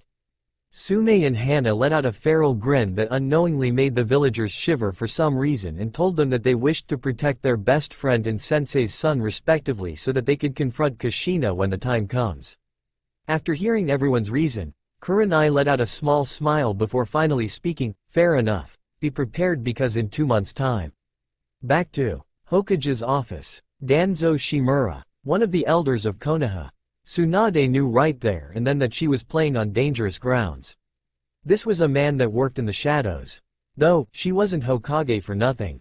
First of all, you'll address me by Hokage-sama, Danzo-san. Secondly, Uzumaki Naruto is none of your damn business, though, I'll answer nevertheless. We will not do anything. He was banished, and it was you who went all the way to get the daimyo to support your decision. So, why should I care now that Naruto finally decided to show himself? The now revealed Danzo gripped his cane for a second, which made Tsunade inwardly smirk before replying without any emotions. Nevertheless, we should get him back as my report stated a significant increase of his power. You probably know by now an organization that goes by the name Akatsuki who are or will capture every single Jinchuriki. We can't let them have this type of power or they will wage war as soon as they succeed, and I have no doubt they will since they have several S-ranked shinobis in their midst, Uchiha Itachi included. Without hesitation, Tsunade replied, Some anger was heard in her tone. Although you've some valid arguments, my answer remains the same. Now, get out or I'll ma. Bodies dropping on the ground interrupted her before standing up and narrowing dangerously her eyes at Danzo and the 5 ANBUs with kanjis for nay engraved on their masks. But that was a mistake, as a second later her mind went blank. The last thing she saw was a furiously spinning blood-red eye with a certain design before letting out one last thought. Naruto. Koto Amatsukami. The root leader gazed over the emotionless face of Senju Tsunade just as how he planned to. This was a dangerous technique, but that's the main reason why he stole this eye. He was able to invade the woman's mind and control it. The only side effect is that he can only fully control one person at a time because he wasn't an Uchiha nor did he possess both Shisui's eyes. He knew he couldn't just manipulate her using his eyes since she had a strong mind, but if he unleashed all the power he could muster, he would succeed. And this was the proof, but by doing so, Danzo would not be able to use his Dujutsu special ability for the next 5 years, but by then he estimated that the Hokage's position would be at his grace, plus he just had to wait that span of time to use it again on the Jinchuriki when his root or any of the captures team Tsunade would send, capture and imprison him. The bandaged man turned his gaze over his subordinates and spoke, "Erase these ANBU's memories and summon Jiraiya." After a choruses of, "Hi, Danzo-sama," he turned now to the emotionless Tsunade and ordered, "Organize some teams to capture the Jinchuriki. Failure is not an option. If there's anyone who tries to protest or rebel, inform me and I'll resolve it by my own hands." He didn't wait for her reply as he turned around and left the room calmly as he came, though there was a very rare victorious and dark smirk plastered on his face. "We can finally start the plan, Konoha's revolution. Konoha will finally be at the top of the foods chain soon and conquer everything. I should contact that damn snake so we can start our alliance." Time skip. Kaminari no Kuni. Been roughly 2 weeks since Naruto departed from Sanagakure. During that time he had received many reports from his toads about a certain village. Konoha. If his toads were right, there was a significant change in their demeanor. Many of their troops were moving to the borders, and this small information made him surprised and suspicious at the same time. What's Ba-chan thinking? He had to make contact with the people he swore to protect to know what was going on, as this surprising move was going to make him approach wherever he went more cautious. He didn't know their intentions, and so, that's why he was currently moving towards Kumogakure to spend there some time and lay low to get some information first from his summons and then wait for Kurenai, Yugo and all the others' response. This is weird. Didn't Kurenai spoke with her and Shizune-chan? Or is this her answer to what I was planning? What he didn't know was that neither Kurenai nor Yugo had the time to speak with Tsunade, as when they had gathered with everyone, Tsunade and Shizune were at a council meeting, so they just brushed it off and thought to confront her the next day, knowing their Hokage's temper and antics of drinking sake after each meeting. Nevertheless, Naruto kept running at a decent pace before suddenly halt as his senses went full alert thanks to an high spike of demonic chakra. He narrowed his eyes at the direction he felt it coming from as he heard an all too familiar voice from his mind. No doubt, that's Hano no Kaibyo or Nibi's chakra. I know that she never was a bloodthirsty Biju unlike many of us, so there's something wrong. We need to move. Naruto didn't need to be said twice as he pumped chakra to his legs and vanished in a blur of speed towards the location. His anger started to build up inside of him as one of his kins were probably in danger. Jolts of electricity started to dance around his icy blue eyes as he forced himself to move even faster. Let me be in time. Meanwhile, Kaminari no Kuni, unknown town. Ni Yugito, Nibi's Jinchuriki, was having a bad day. It all started when she had to accept a mission that the damn council demanded of her. She knew they hated her, but since she was only a Junin and said mission had the stamp of the Raikage, she reluctantly accepted. But as soon as she got into the location to retrieve some important scroll that supposedly contained some major informations about the other villages, she knew something was wrong. The empty town was a dead giveaway. And her suspicions were right, and if it wasn't for her decent sensory abilities she would have been practically dead or impaled by a scythe out of nowhere. The blonde woman had always cherished her relationship with her Biju. Although she was kinda of weird and a pervert, she was family. Yugito knew on that moment that the stamp was probably a fake one, as Yondaime Raikage would never sell her like that. But she couldn't dwell more on it as she was about to have the fight of her life if the power that at least one of the two monks in front of her was giving out. She was proven right. After a long battle she was forced to unleash the full power of her Biju, and after lunging a powerful Bijudama that obliterated half of the empty town, she was surprised by the fact that one of them had still survived, and not only that, he seemed relatively fine. Author's note: I don't know how Hidan was able to survive a battle head-on with a Biju, in the canon, even though he is supposed to be an immortal. But being the dumb he is, in my opinion, there's no way he was able to withstand a fight with a Biju where he doesn't even use any type of jutsu except for the ritual stuff. Needless to say, he's dead, or basically, his body just went poof after a Bijudama. Hope you understand. The Kumo's Junin knew that this was going to be a difficult battle. Her body was exhausted from using such powerful technique, as this was double-edged jutsu used for last resorts, but it seemed that she was outclassed, and her opponent knew that as he started to walk on her direction, seeing the Nibi's chakra receding. Yugito started to cough blood as she was on her knees because of the strain on her chakra coils before the footsteps stopped a few meters in front of her. The unknown figure spoke. Nibi's Jinchuriki, not bad. You actually managed to kill my partner, though, I could care less. He was annoying. Nevertheless, my job is done and you'll be dead in a few hours. She couldn't reply as she had to spit another gob of blood, not noticing the approaching threads on her way, but before it could impale the woman, a shower of electricity exploded from his body as a compressed ball of energy was thrusted upon his back, followed by an explosion. Raiden. Sanda Apu. The same explosion made Yugito snap out of his state before lifting her head, and to her surprise, she was being carried by an unknown blonde man. She blushed slightly at the contact and the small comment that Nibi made, but she quickly hid it because of the situation she was currently in, and so, she spoke. Who are you and what are you doing? The blonde man settled the woman on the ground some distance away from who he was able to note, an Akatsuki member, before locking eyes with the Jinchuriki. You can call me Naruto. I'm obviously here to save you as you're my kin, though, you can't sense it as I'm able to suppress its chakra. I was on my way towards Kumo to spend some time there, but I felt a huge spike of chakra and had to come. Yugito narrowed her eyes at the information but relaxed as she detected no ill intentions and that he was speaking the truth. Before she could continue with her interrogation, they were rudely interrupted by some footsteps as the smoke cleared to reveal the same figure who seemed completely healed, but Naruto narrowed his eyes as he knew better. His chakra dropped? That should have killed him, no questions asked. What did he do? I've got no information on him apart from his name. I need to know what is going on. He was snapped out of his thoughts as the man spoke. Kyubi Jinchuriki. It seems I'll be able to capture you as well. You gave Deidara quite a beating. The Uzumaki crossed his arms over his chest, an impassive face not giving any emotions before reply. Kakuzu, former member of Takigakure.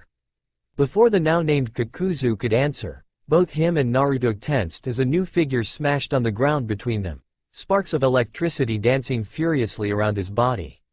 Yugito let out a gasp at the newcomer as tears threatened to fall from her eyes. Kakuzu had now sweat falling from his head, and Naruto narrowed his eyes at the kanji for Yondaime Reikage on the figure's robe before smirking. The Reikage narrowed dangerously his eyes at the Akatsuki member, already knowing what probably happened, ignoring the other man that was standing besides Yugito. His voice spoke volumes on how much he was restraining his anger. You'll die for what you've done to Yugito-chan. In a blink of an eye, he was standing in front of Kakuzu, who had widened his eyes in shock as a massive arm splitted his head from his shoulder. Blood exploded from his body. Rariato. Reikage let out a deep breath as the electricity stopped flowing around his body as he walked towards the two Jinchurikis.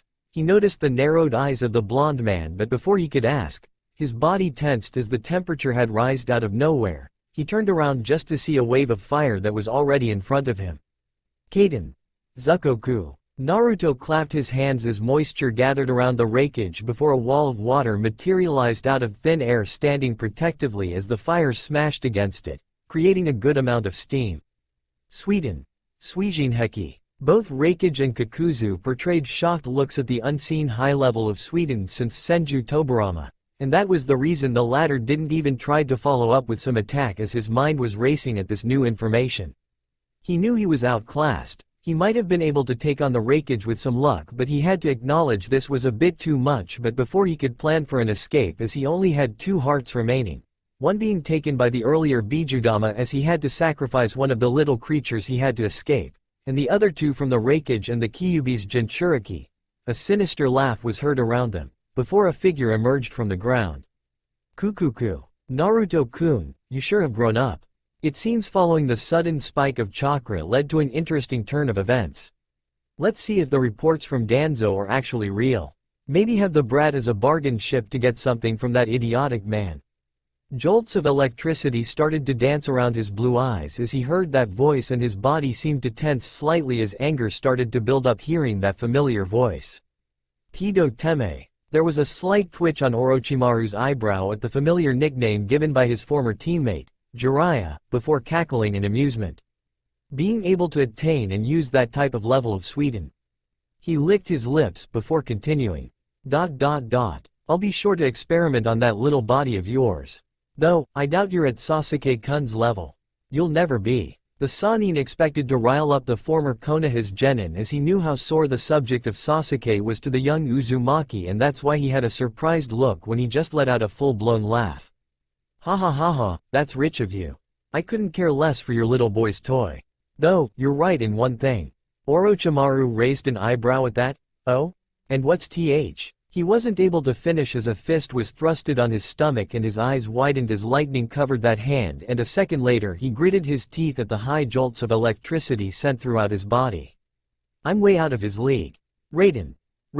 He jumped backwards as soon as he noticed the person that he hit turned into mud before narrowed his eyes as the same person emerged from the ground. Raikage-sama, I'll take care of Orochimaru. The Raikage wasn't given any time to reply as the blonde man just seemed to disappear, leaving an after-image that shimmered a second later and disappear, shocking the Kumo's leader, who had now his own thoughts. His natural speed is so high that he's able to leave an after-image. Not even I can do that without my Raiden no Yoroi. Hey, and if the similarities are not just a coincidence, it seems I'll have another rival in terms of speed.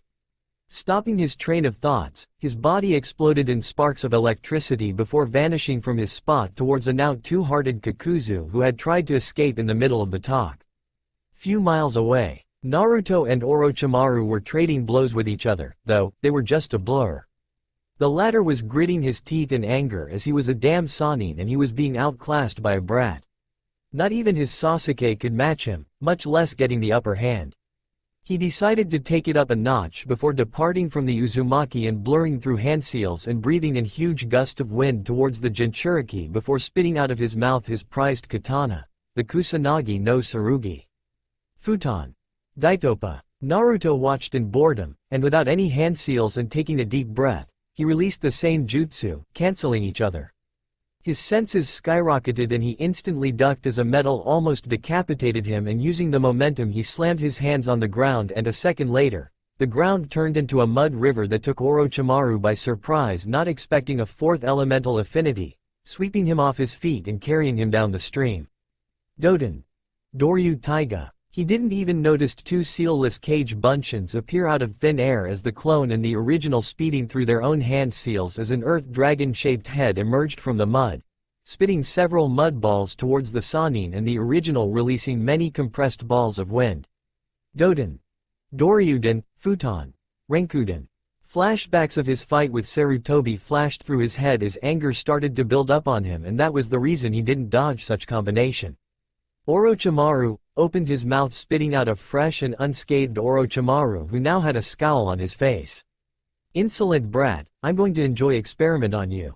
And only then, I can give you to Danzo. That pathetic man thought he could manipulate me, but I'll play along. For now, that is Kukuku. The Sannin was about to call his sword, who was now stuck to the mud, but then a shocked look followed by narrowed eyes in anger was displayed on his face as he noticed one of the clones going through a single hand seal and placing a hand over the Kusanagi. Fuinjutsu. Shoryuken, Kai. Several scribblings engraved itself on the katana before simply vanishing, and as soon as the several kanjis disappeared, the clone sealed the sword in one of his scrolls and giving it to the original, who now had a huge smirk on his face before addressing the raging man. So, you thought that the legendary Kusanagi no Tsurugi would just simply be yours after using a simple ownership seal. How pathetic. Orochimaru, not being able to restrain his anger, roared, "You fool. Forget what I said, I'm just going to rip you to shreds, to hell with Danzo. I'm going to destroy you." Naruto raised an eyebrow at the statement, especially when he referred to Danzo as pieces of a big puzzle started to come together, but he had to put those thoughts for later as he saw the familiar hand seals. The blonde man immediately went through the same ones before both monks biting their thumbs and slamming their hands on the ground, both roaring in unison. Kachiyose no Jutsu. Two huge plumes of smokes exploded in the area before two massive familiar animals stood in front of each other. Orochimaru, even though blinded with hatred, had to raise an eyebrow as he saw the toad in front of him. How can you summon the toads, you damn brat? You should not be able to after you got banished from Konoha. His response was in huge smoke that was blown out of the massive toad's mouth, who was the first to speak. Oh, would you look at that? Today I get to roast a snake, right Manda-chan? Though, instead of Jiraiya it will be Naruto. Let's see how much the runt has grown. The large purple snake hissed at the insult before replying, Teme, I'm gonna eat you for what happened last time. Naruto, having enough about the little chit-chat, ordered his summon, Bunta, give me oil. Gamabunta actually widened his eyes before his stomach bulged and a second later spit out a stream of oil towards the snake. Naruto grabbed a piece of paper and using his chakra as a medium, he started to moving his index finger in random directions as a blue chakra kanji for fire engraved itself on the paper before it released a massive flamethrower which combined with the oil, igniting it and amplifying his power by many folds. Fuinjutsu. Hai no Bakuhatsu. Kaden. Gamayu Enden. Orochimaru was eye-wide as he hasn't seen that type of fuinjutsu ever.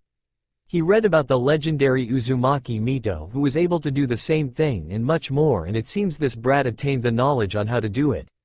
He didn't need to relay any orders to his summon, and proof of that was when Manda, using his agility and speed, escaped the wall of fire. Orochimaru jumped out of Manda's head, giving him a subtle nod, before going through a chain of hand seals, puffing his chest. The Sannin release a huge ball of fire towards Naruto. Kaden. Gukaku no Jutsu. Naruto had already pinpointed Orochimaru's chakra, and after puffing his cheeks, he breathed a stream of water which collided and nullified the ball of fire, creating a small amount of steam. Sweden. Mizurapa. The blonde Uzumaki and Gamabunta narrowed their eyes at the smirk on Orochimaru's face, and was at that moment that a thought of realization hit their heads. Shit, the damn snake. The ground shook itself, and not a second later Manda exploded from the ground behind Gamabunta, who was cursing himself from his stupidity. The snake had already lunged himself towards the toad with his jaws wide open. A purple liquid was visible dripping out of his mouth, and realization came upon them. Poison. Gamabunta had his eyes widened, and Naruto didn't waste any time, and without hesitation, he clapped his hands, intertwining his fingers that made Orochimaru, who was watching in amusement at his certain victory, widen his eyes in shock at the familiar seal. Impossible. It can't be. And true to his fears, several thick branches emerged from the ground beneath the snake at tremendous speeds, which quickly encircled around his body before he could bite the toad. Mokuton. Shiden Togoku. Naruto didn't waste this opportunity and rapidly placed his right hand on the hilt that was strapped on his waist before blurring in pure speed. Manda had a look of shock and fear as he saw the legendary Kekkei Genkei. He immediately tried to dispel himself back to his realm, but his eyes widened when he wasn't able to. A hit of realization came upon him as he gazed over the branches imprisoning him. Damn you, Orochimaru. That was his last thought as he watched in fascination the several black and blonde combined blurs all over his body. He idly noticed the black sword and the style the little runt was using, and had to appraise at how flawless he was dancing before he finally heard a click of a sword sheltering, and a second later the snake's body was, literally, dismembered. Mitsurugi Ryu. Shi no Odori. Splash. Orochimaru widened his eyes in shock and actually fear as he heard the name the brat murmured his technique. He had tried and tried to acquire the knowledge of the legendary and lost arts of the hidden Mitsurugi Ryu that the Shodai Azukage was so famous for, but he couldn't even get a simple glimpse of said arts, and now this he just stood there too shocked as the same style destroyed his first and last personal summon. The last thought made his blood boil. Although he wasn't one for feelings, he had always appreciated having Manda as a backup, one that never has failed him, and now watching this brat killing him in cold blood made him downright furious. He couldn't even experiment on the snake's body to augment his knowledge of its poisons, as what was left of its body was now being destroyed by the same tree branches. He didn't even notice Gamabunta dispelling itself after giving some appraising words to his summoner before he finally addressed him, anger visible sipped in his tone. "Brat, mark my words. I'm gonna kill you. But first, I'll make you suffer. Killing all your loved ones in front of you after they get raped from every single sound shinobi I have. I'll have my vengeance, remember that. As soon as I get Sasuke-kun's body, I'll come after you, you insolent piece of trash." Naruto held an impassive face as he heard the Sannin rant. He knew Orochimaru was a powerful foe, but he lost himself with petty ideas such as acquiring immortality and never tried to surpass a certain level he had long reached. He wasn't on his prime, and even with all the experiments he did on himself, Naruto dared to say he was probably the weakest of the Densetsu no Sannins. He watched in amusement as the snake user's body turned into mud and disappeared out of sight and almost out of his amazing sensors before taking a deep breath and walking towards the location where another fight had took place and had already finished, and it seemed as if the Raikage had came out on top, and if his sensory abilities were right, and they always were, the Raikage didn't have too much trouble, though, judging from how Kakuzu's chakra was before he left to fight Orochimaru, he wasn't expecting less. Naruto knew now the implications of having Orochimaru have the knowledge of him possessing the legendary Mokuton, but the situation called for it. He wasn't going to let Gamabunta die. Although the currently Toad boss was Minato's personal summoner, the Toad had warmed up to his heart and had always treated him nicely after he told him what happened after the banishment. He wasn't worried about letting the knowledge of having the Mokuton out, not in the slightest, but it's probably going to give him much unneeded attention, and he had to be even more aware now that he knew Orochimaru and Danzo apparently were working together if what the Sannin said was any indicator. Kaminari no Kuni, unknown, now destroyed, town. Raikage was standing beside Yugito, watching as the newly arrived team glomped on the Nibi's Jinchuriki.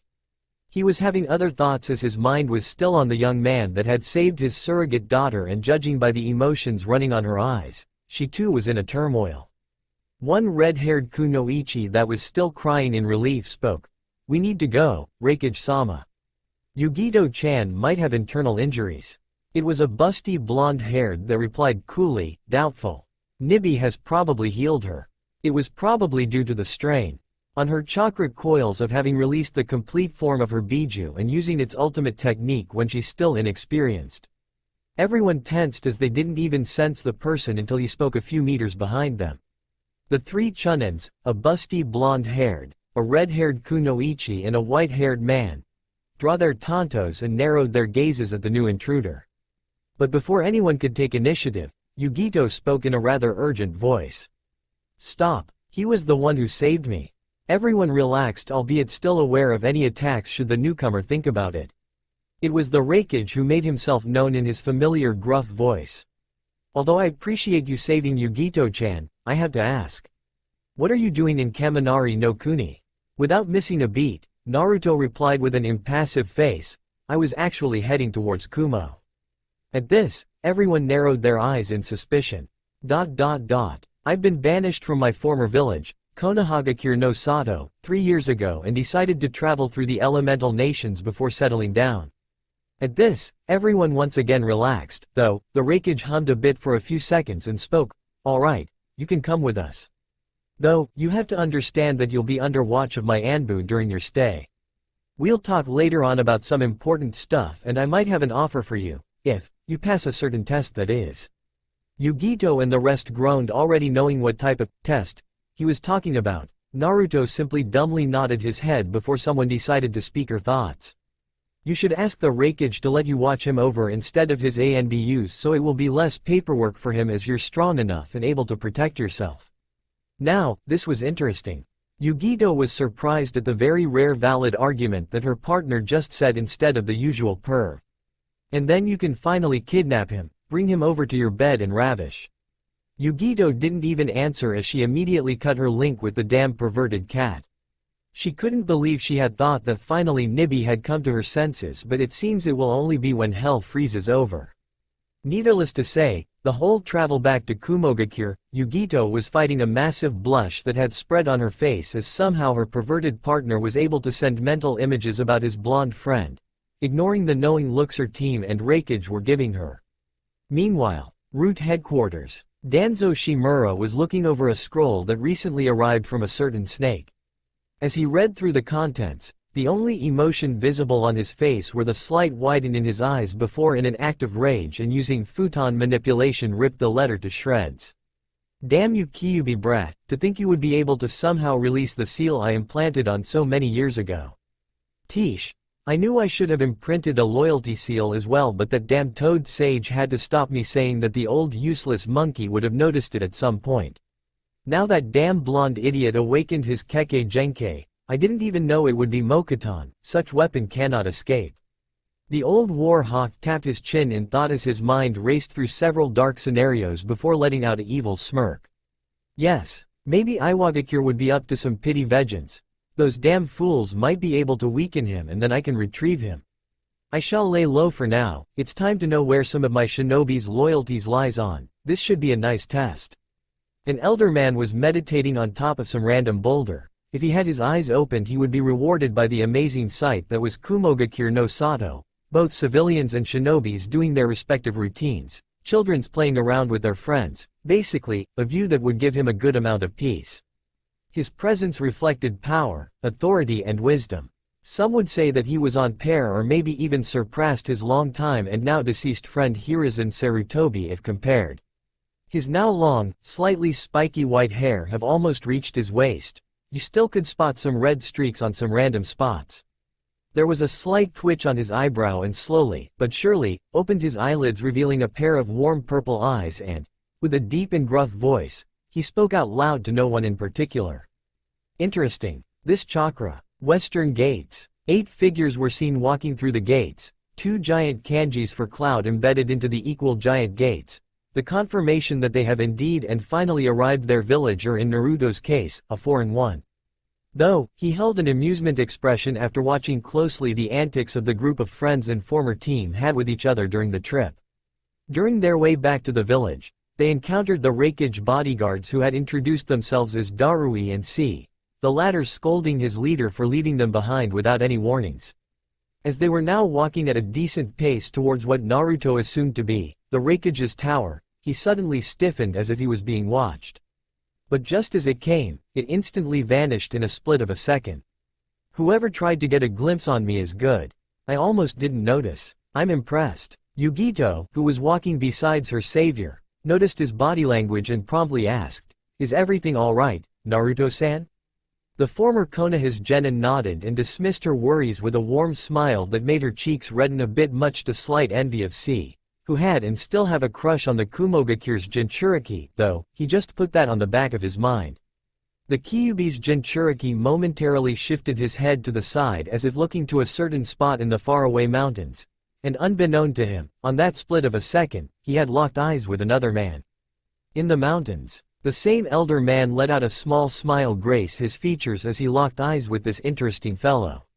He had to praise this young man's sensory abilities that were probably almost on par with him, and that was saying something. Only her distant aunt had revealed this much talent. Mito Uzumaki. Though, it seems he didn't have enough training if I was able to check him out of that split of a second. It was all I needed, though, there's probably no one who could hope to match me when it comes to sensors after all. It seems there's another massive type of chakra flowing through him, but it looks like it's being restrained by something and I couldn't get a read on it. Interesting. It seems, after almost 2 decades, I'll be able to finally meet a fellow Uzumaki. He cracked his neck, and finally standing up, popping a few bones here and there, a small breeze blew his dark red cloak that was enveloping his whole body. A kanji embedded on its back was the only thing visible before he vanished along with the winds that had picked up the pace. The same kanji read, Uzu no Arakuru, Raging Vortex. Few hours later, Raikage's training grounds. In the clearing, stood both Yondaime Raikage, and Uzumaki Naruto, former Konoha's genin, now on the bingo book as an high A, ranked with over 30 million ryos as a bounty with specific orders for capture on site and brought back to Konoha. When he discovered he has been placed on the bingo book, Naruto, in a rare show of emotions nowadays, had raised his killing intent to the point where the whole village felt it. Even the Raikage who had revealed this information to him had sweat running down his forehead. But few seconds later, and after several deep breaths, he calmed down and his brain started to working in overdrive at this new and unexpected development. To get someone on the bingo book, one needs to get the stamp directly from the Hokage, and that was the part he didn't understand. Why would Tsunade place him in the book with such high bounty just for capturing only? He knew him being the Kyuubi's Jinchuriki, the stakes would be high, but something just didn't add up. Why would Tsunade do that? The tensions were high at the borders of Hai no Kuni, and if his toads were right, Konoha was on lockdown. No one apart from ninjas from that village could leave, and even then, they needed specific orders. This didn't go well on him, as he couldn't even get in contact with the few people he cared about in there. But right now he couldn't dwell more on it, as he faced one of his biggest challenges up until now, though none of them was going all out. Hidden in the shadows, a pair of purple eyes watched the battle in curiosity and expectation. From what he heard from the group that came with the Raikage and his fellow Uzumaki, this was some type of test, whereas the Raikage would propose him something, and if he was correct, he needed to make his move fast if he wished to complete his and his late wife's dream. For now, he would watch. Hajime, the busty blonde woman, named Samui, gave the signal of start before vanishing from between both months as they locked eyes with each other, analyzing and trying to explore any sign of weakness one another gave. Raiden no Yoroi. With a grunt, Raikage, who's known for having little patience, activated his armor where lightning exploded around his body and covering it, his speed, endurance and strength multiplying by many folds before he planted his foot on the ground, and in the next second he was upon Naruto, his elbow surrounded by lightning ready to knock him out, as he roared. Arubo. Naruto, who has been shaping his body all over this years, was able to follow, and he had to give it to the Raikage. The man was fast. He could probably replicate his jutsu, but he would need a few pointers as it didn't sound easy to sustain such jutsu. He murmured something as he saw A upon him. Everything seemed to slow down in that moment, and Naruto immediately ducked, getting eyes widened in surprise from the Raikage. Futon Kekai. Kei's Dai Kyatsu. His right hand shimmered as a layer invisible to the naked eye was formed around his hand before sending a devastating strike on the Raikage's stomach that sent him a few meters backwards. The latter gave him an appraising nod, as he surely felt that. Futon. Senpoken. Even if I'm not even close to my maximum speed, he dodged that like it was child's play. He was even able to penetrate my armor. So much talent. But more lightning exploded from the Raikage's body. Sparks danced even more widely around him, and just as he done before, he tried to get an hit in. Keyword tried, as for the next several seconds Naruto dodged and countered every single blow. The Raikage and everyone watching had their minds blown away, as they were in the presence of a young man matching with ease the technique and the speed that their Raikage was so famous for. The figure hidden in the shadows narrowed his eyes at every detail, and every second the blonde-haired dodged and countered and had to whistle at what he was doing. He's not matching Raikage's speed, in fact he's making him. You're slowing me down. It was a statement, but that simple statement made Naruto smirk and reply. Yes, I put up a barrier around me, whereas the atmosphere is extremely heavy. Anyone's body that comes in its field unconsciously feels the pressure and opens up a chain of reaction inside, as they are not ready or used to it, making that person to slow down at the sudden change for that split of a second. And the best of it all, the Raikage raised his eyebrow, as he was indeed impressed by the technique that overall was a good counter to his own, though he had his doubts that would be able to stop his full speed. I'm not affected by it. A look of shock passed through Raikage's facial expression, as he heard those words right from behind him before he was sent flying from a wind-laced foot near his spine. The figure that was in front of him shimmered out of existence, revealing it to be an after-image. I didn't explain that this jutsu requires a lot of concentration, and if there's just a simple slip, the pressure will disappear altogether, but they don't need to know that. Before Naruto could process his next move, his sensory abilities picked up the buildup on chakra. His body trembled a bit at the monstrous amount the person was giving off. He was almost matching a Biju. Don't need to fear me, boy. I'm not killing you, though. I'll be roughing you out a bit, so you can stop shaking like a chicken. Hearing those words, Naruto locked eyes with the unscathed form of Raikage. The shower of sparks dancing around his body was a sight to see. They looked like they could cut through anything. A smirk came over his features. I'm not shaking in fear, but in excitement. In that second his cheeks bulged as he made an hand seal, before exhaling a massive cloud of dust from his mouth. This action actually made his opponent smirk. Futon. Tsunabakori. He's smart, He knows he can't match my speed, so he's limiting my vision. Thanks to his even more augmented reflexes, the Raikage was able to shift his body as an arm infused with chakra was thrusted upon where he was. He noticed that his opponent overextended it, probably because of overconfidence. There's the opening. The bulky man immediately grabbed the arm and lifted it. In a millisecond he was behind Naruto, turning him upside down, and with a strength that many could only wish for, he slammed the whole body on the ground. A large spider web crack, a huge cloud of dust and many sparks of electricity followed the impact, as he roared. Raiga Bomu. Naruto had his eyes widened in the whole process. He got overconfident that he would get an easy hit as he put up on a lot of chakra on that cloud of dust to blind the Raiden user, but it seems he underestimated the boost that comes with the Raiden no Yoro. He braced for the impact as he called upon a chakra that he hasn't used since his training, as well as using his Doden chakra and making his skin slightly darker. Doden. Domu. Boom. The Raikage had to wince slightly at the corrosive chakra when he was still on the process of slamming the Jinchuriki on the ground, but he wasn't a cage for nothing, and his training with his brother B helped to make his body adjust to that type of chakra before backflipping and waited for the results. The spectators had to hold their breaths at the deathly attack of their leader. Yugito and even Samui had a worried look, but before the latter could announce the winner, a maniacal laugh was heard from the small crater as a bloodthirsty voice reached their ears that sent many shivers to their spines. Interesting. I want more. Let's dance, Raikage. The dust vanished and everyone could see now a layer of red chakra enveloping the teenager, a second tail forming on his back. Naruto could feel the insane thirst for battles he has longed since the end of his training resurface. That was one of the aspects that he gained during his 3 years while training. He lived for battles where you knew that the opponent was superior or was able to at least smash him. Naruto took a step forward before he completely vanished from the spot. He was already standing behind the Raikage, his arm raised. Time skip. It's been 2 weeks since Naruto and the Raikage fought, though no one really won as they had to stop, otherwise they would level the entire village. The former knew he still had space for improvement. He still remembered the elder Toad, Fukasaku, informing him that his body was now developed enough to use one of their secret techniques. He felt giddy just thinking about the prospect to learn from a being with over 100 years of experience alone. Though, he couldn't dwell more on it as he arrived at a specific location, still in Kumogakure, at the mountains. He held an impassive face as he shifted his body and gazed over the meditated form of an older man that gave him some flashbacks of his Jiji, the Sandaime Hokage. Said old man opened his purple eyes, already sensing his soon-to-be pupil, waiting and hoping that he got the expected answer. Naruto didn't fail him as his icy blue eyes gave off a determination that the elder hasn't seen in many years. I accept. Flashback. It's been 3 days since his battle with the Raikage. He was already full health, much to the annoyance of the latter as he remembered the grumbling about damn Jinchurikis and their regeneration.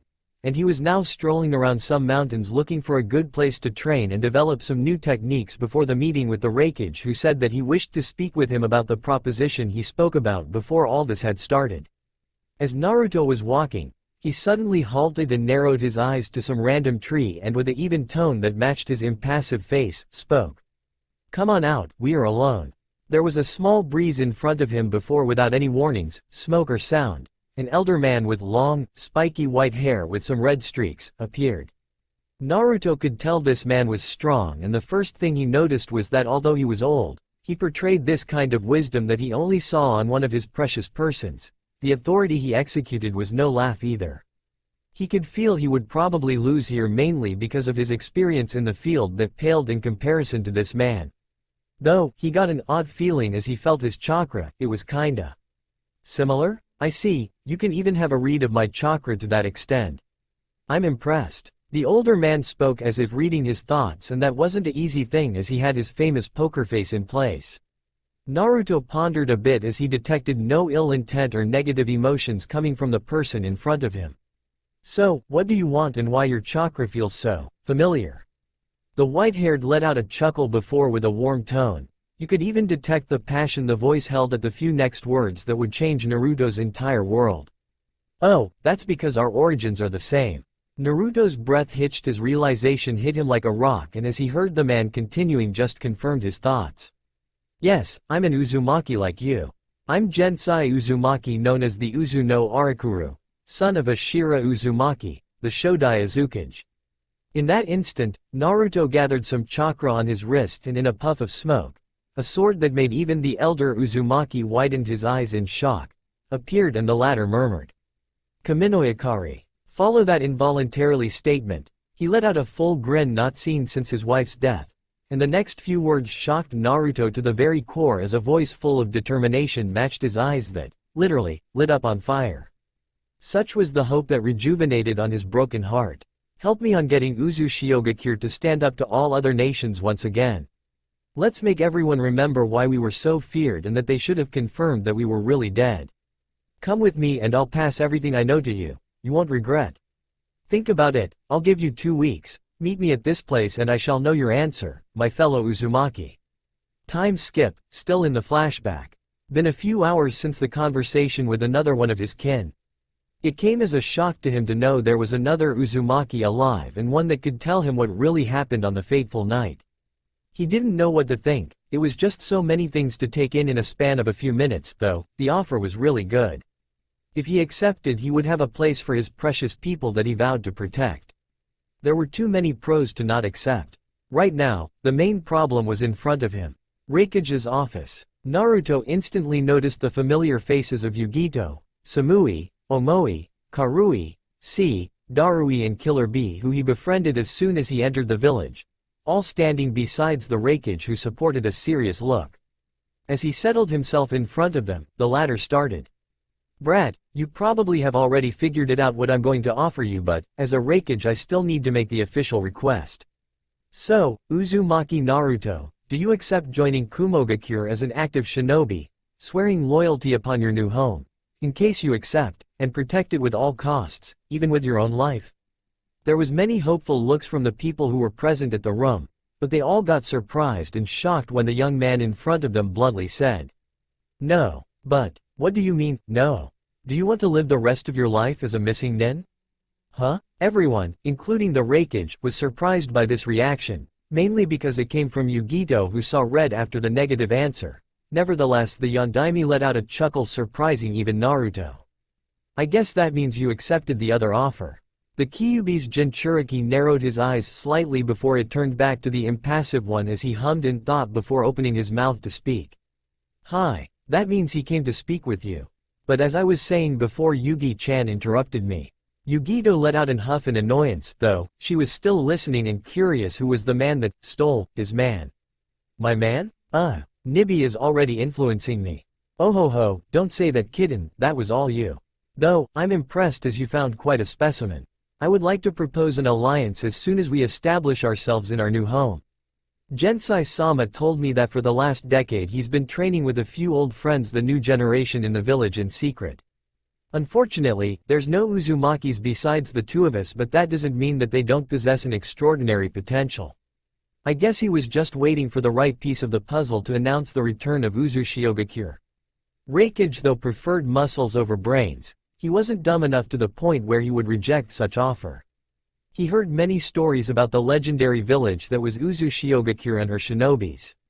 They were in possession of a lot of rare minerals and the fact that they had, literally, a sea around the village, not speaking of their barriers that wouldn't let some foreigner enter, there were a lot of pros. I guess you'll be the Yondaime Azukage for you to propose such alliance with one of the 5 great nations no less.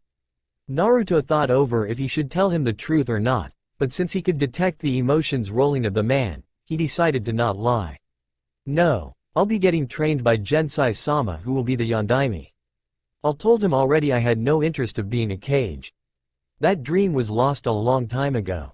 I'll probably be like his right-hand man and the ambassador in case this alliance goes forward. Raikage hummed in thought, a hand on his chin stroking his beard as his mind raced through the implications that this would bring. He had no illusions, as soon as the other villages get the knowledge of the famous Uzushiogakures return, there will be a lot of blood and secrets that thought dead coming to the surface if the man named Gensai, who spoke to him about Naruto, told him the truth. He had seen the hatred still rolling on that man's eyes despite being an old man. He guessed it was because of the massacre that his family suffered. But there was a specific village that he held even more hatred than the others. Konoha. If the man told him the truth, then Konoha would be the talk in the town for many years. Or maybe there will be a bloodbath reminiscing the Clan Wars era, and with Uzumaki Naruto by his side, the Raikage seriously doubted the chances of the Leaf Village. But there was still many unknowns in the world. Like Kiri, Suna, the small countries. Akatsuki. Hey, this will be fun. I've been hitching to put some tree huggers in their place. As the Raikage of Kumogakure no Sato, I accept your proposition, though, we still need to have a meeting with the daimyo of Kaminari no Kuni.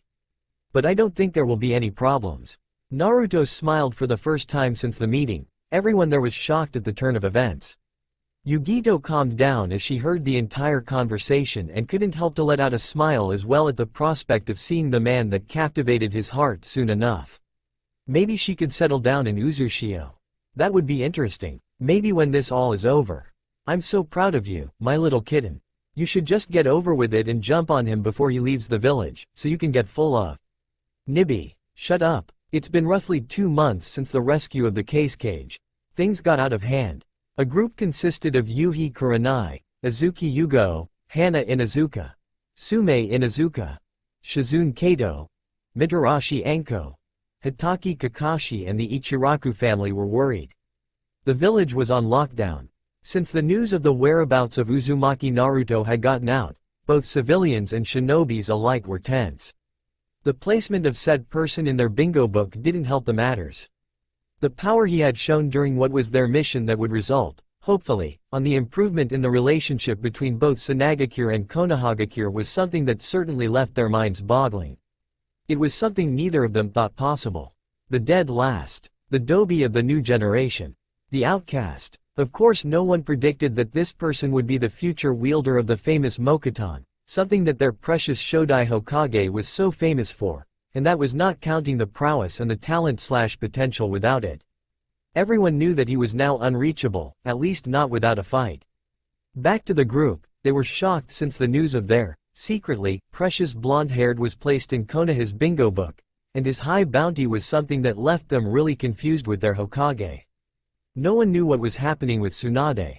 They couldn't forget the day Shizune called for an urgent meeting with the group. Apparently, Tsunade's mind snapped after so much pressure from the council, the elders and some clan heads, and with the topic of one Uzumaki Naruto returning, was the last straw. But some, mainly Hitaki Kakashi, Shizune, the former being a very smart person and the latter for living with her master for many years, and unknowingly Nara Shikamaru and his father, knew something was wrong, very wrong.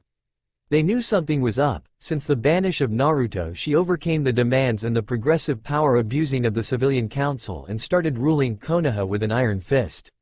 Even with the strained alliance with Suna, the many losses of alliances, no one could complain about the many hard decisions she made. They were proud of Senju Tsunade being their kage. But, suddenly, just after the reports from the case cage's mission had gotten out, everything turned upside down. Many ANBUs, Junins and Chunins being sent to the borders, the decreasing year of the graduations, and finally the placement of Naruto in the bingo book. The group shared their opinion in the matter and they finally came to the most probable reason, or, in this case, person, behind all of this. Jiraiya. As soon as Shizune recounted what happened between the Gama Sennin and Naruto, they instantly knew he was the culprit or the man who was somehow plotting behind the scenes. But then, another person that Kakashi suggested, and Sume plainly agreed, came to the conversation. Danzo. It was no news, at least for the older generation, that this man was dark. His title as Shinobi no Yami was enough for that matter. They knew he wanted the Hokage's title since the Sendaim's rule. He had tried many times to get Uzumaki Naruto under his thumb but never got his wishes. But the main question was, how? A person can't just change his personality so drastically. Mainly Senju Tsunade, a woman renowned for her independence in many topics. A woman who became the world's strongest kunoichi. How was she being manipulated? Shikamaru, who had the highest IQ from Hai no Kuni, couldn't decipher this puzzle. Not without all the pieces. Not without knowing the darkest secrets of Konoha. Such as the Uchiha's massacre. Or the man known as Shinobi no Yami. Meanwhile, the group knew they had to leave Konoha as soon as possible, but with all of this changes they couldn't. A village being on lockdown meant that they needed a direct and specific mission from the Hokage, otherwise they would be followed, instantly. They weren't about to underestimate the effectiveness of Jiraiya's spy network. And they didn't want to put Naruto in, even more, danger. Root, headquarters. Danzo smiled. The reports he had received from his latest servant was something that made him let out a rare emotion. His troops were doing amazingly fine. No Konoha shinobis thought about to ask what really changed. He was aware that Shizune Kato, the apprentice of his new servant, was a flight risk that would, eventually, notice something wrong. He had to put an end to that. He wouldn't mess things up after coming so far. Fu. A shadow emerged from the corner and knelt in front of his commander, Danzo, waiting for his orders. Take this scroll to our little puppet. After a short, "Hi, Danzo-sama," the figure vanished a second later to accomplish his mission. The Root commander was about to start reviewing some other secret files but stopped and shifted his eyes to the corner of his office. "What can I do for you, Jiraiya?" A grunt of what he could figure as disappointment met his ears before one of the three Sannin jumped out of the shadows and lined up to a wall, his arms crossed over his chest as he met the gaze of his sensei's former teammate. "Do you think it's wise to let them leave the village?" Danzo didn't blink, though his eyes hardened a bit at the question. "Don't assume I'm like my fool of teammate Hiruzen. I'll have 3 squads of my Anbu following them in the shadows." Here, his eyes darkened dramatically. "And as soon as they complete the mission, they will be killed on the spot." Jiraiya hummed in thought at the implications. He still thought it was going to be a huge mistake letting this particular group leave the village. Someone like Hitaki Kakashi shouldn't be underestimated, and his motto of, "a shinobi must see the underneath of underneath," could cost them a lot. He didn't know how right he was. Also, his skills went up a notch. He remembered catching a glimpse of his training during the last few years and even left him, a Sannin, baffled. On top of that, Shizune, Kurenai and Hana were going to be part of his team. Even if Danzo had, somewhat, tried to perfectly balance that team with a ninjutsu, taijutsu, tracking, genjutsu and Iryo nin specialists to avoid suspicions, he couldn't help but have this nasty feeling that something in this particular mission was about to go wrong and somehow leave a bad taste in their mouth. The last few years for Jiraiya have been incredible hard, until recently. His teammate, Tsunade, gave him such a beating that left him in coma for almost a month. He still has many marks all over his body as a proof. As soon as he woke up, Tsunade had him, unofficially and secretly, banished. If the other countries caught this type of information, they would have been, most likely, invaded. With his banishment, he dedicated himself to his spy network and provide important information to Danzo. He had tried to locate one Uzumaki Naruto but never caught an hair of him during the almost 3 years. And of course, last, but not least, his research. When he heard the news about his return, in the Casecage's rescue, he fumed at the vast improvement of the blonde's skill. The brat even unlocked Mokuton. Neither Minato-kun nor Kushina came from the Senju clan, so how could that happen? Keep in mind that they think Mokuton is actually a Kekkei Genkei. There are no proofs that it is or that it isn't, but they just chalked it up to a bloodline that somehow skips 1 or 2 generations since Tsunade didn't unlock it. He had tried to reach Sanagakure in time to bring his former part-time apprentice back to Konoha, but he hadn't been successful. The next was the confrontation between Naruto and Orochimaru. Rumors were that he gave the Hubei Sannin quite a beating, though, in his mind, he didn't believe any of that. He couldn't have surpassed the famous Sannin in 3 years, right? He was snapped out of his thoughts as he heard the person in front of him, speaking. "You'll follow them as a precaution and help my route on accomplishing their mission."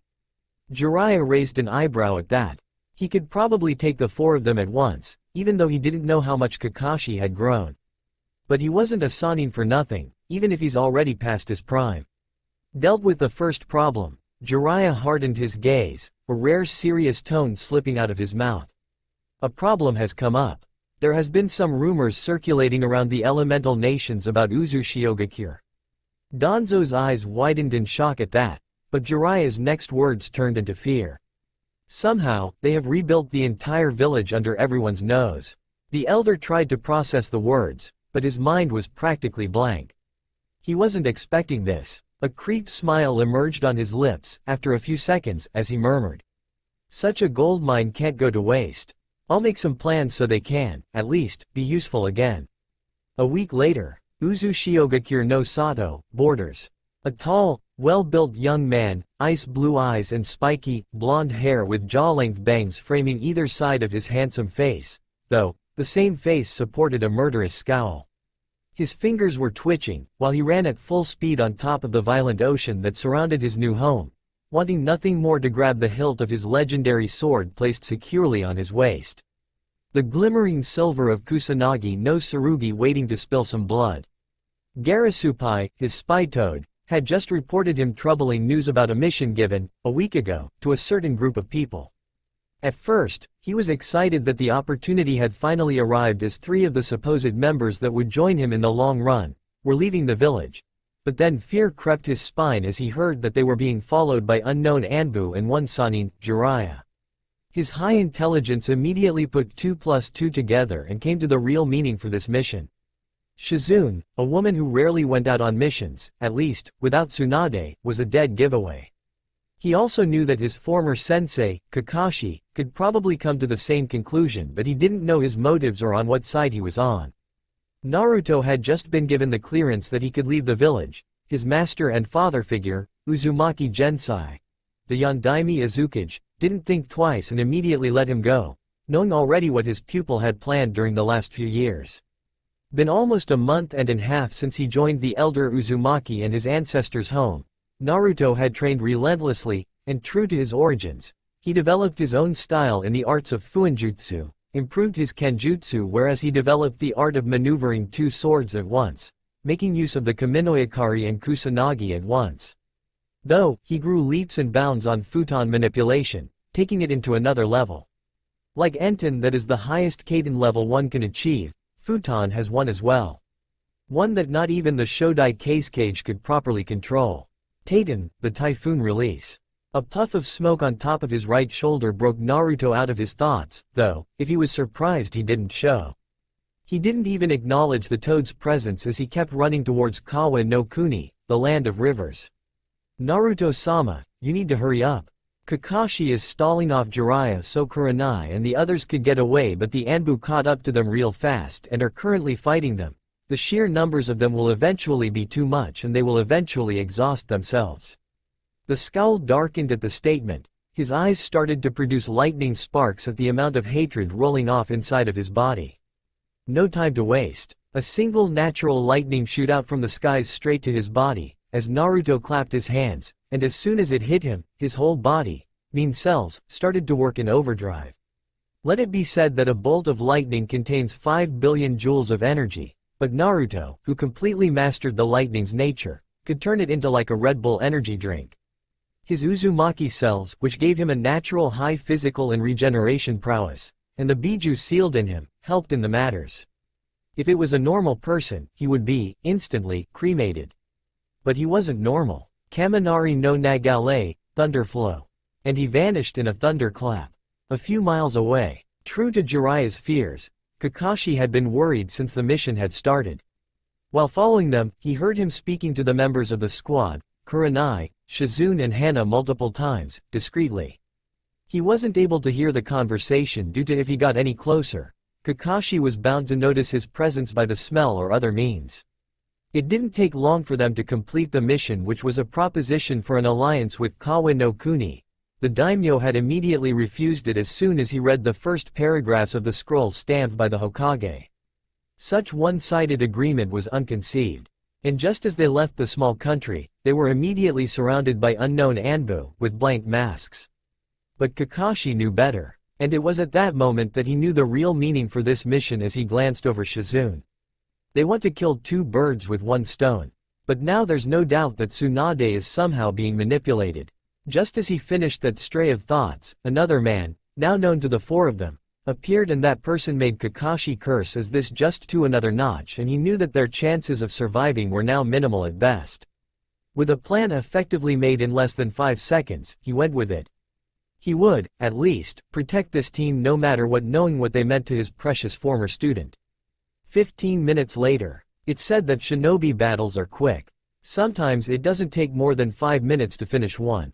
But when ninjas of high caliber fight, it sometimes can go on the other way around. Just like the whole battlefield that was once a beautiful clearing, it changed. The ground, trees and even some random small buildings were completely destroyed or scorched to the very core. Two battles happening with some distance between each other but, nevertheless, not less destructive. An exhausted Kakashi was kneeling on the ground taking deep breaths, gazing over the cocky man, some meters away, in front of him.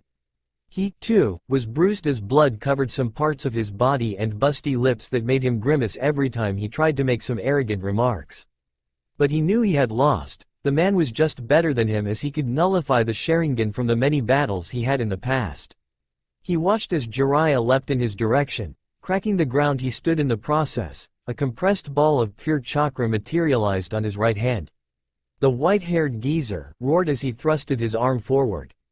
It's over. Rasengan. Kakashi's world seemed to slow down. He doubted it was his Sharingan's doing. Many faces flashed in his mind but only a few made him almost shed a tear at the death's door. Reikuri. Boom. The sound of thousands birds chirping and the murmured technique broke him out of his reminiscing. A look of shock flashed on his eyes for a second and a certain flashback almost made him chuckle if not for the situation, before he was sent backwards from the clashing of both jutsus.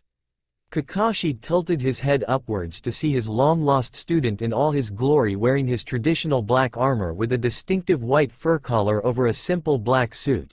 Numerous plates constructing this armor, reminiscent of the clan's war era. Beneath his shoulder armor he wore two bands on each armor. White bandages wrapped around his ankles followed by black sandals. What made his eyes widen was the sword resting on his waist. He heard bits of rumors about the clash between Orochimaru and Naruto, but, even to him, sounded a bit far-fetched. The Kusanagi no Tsurugi. Naruto looked over his shoulder to see the broken form of his former teacher before returning his gaze to the man in front of him. Murderous ice blue eyes met black eyes, the latter having an emotion of disbelief crossing his face.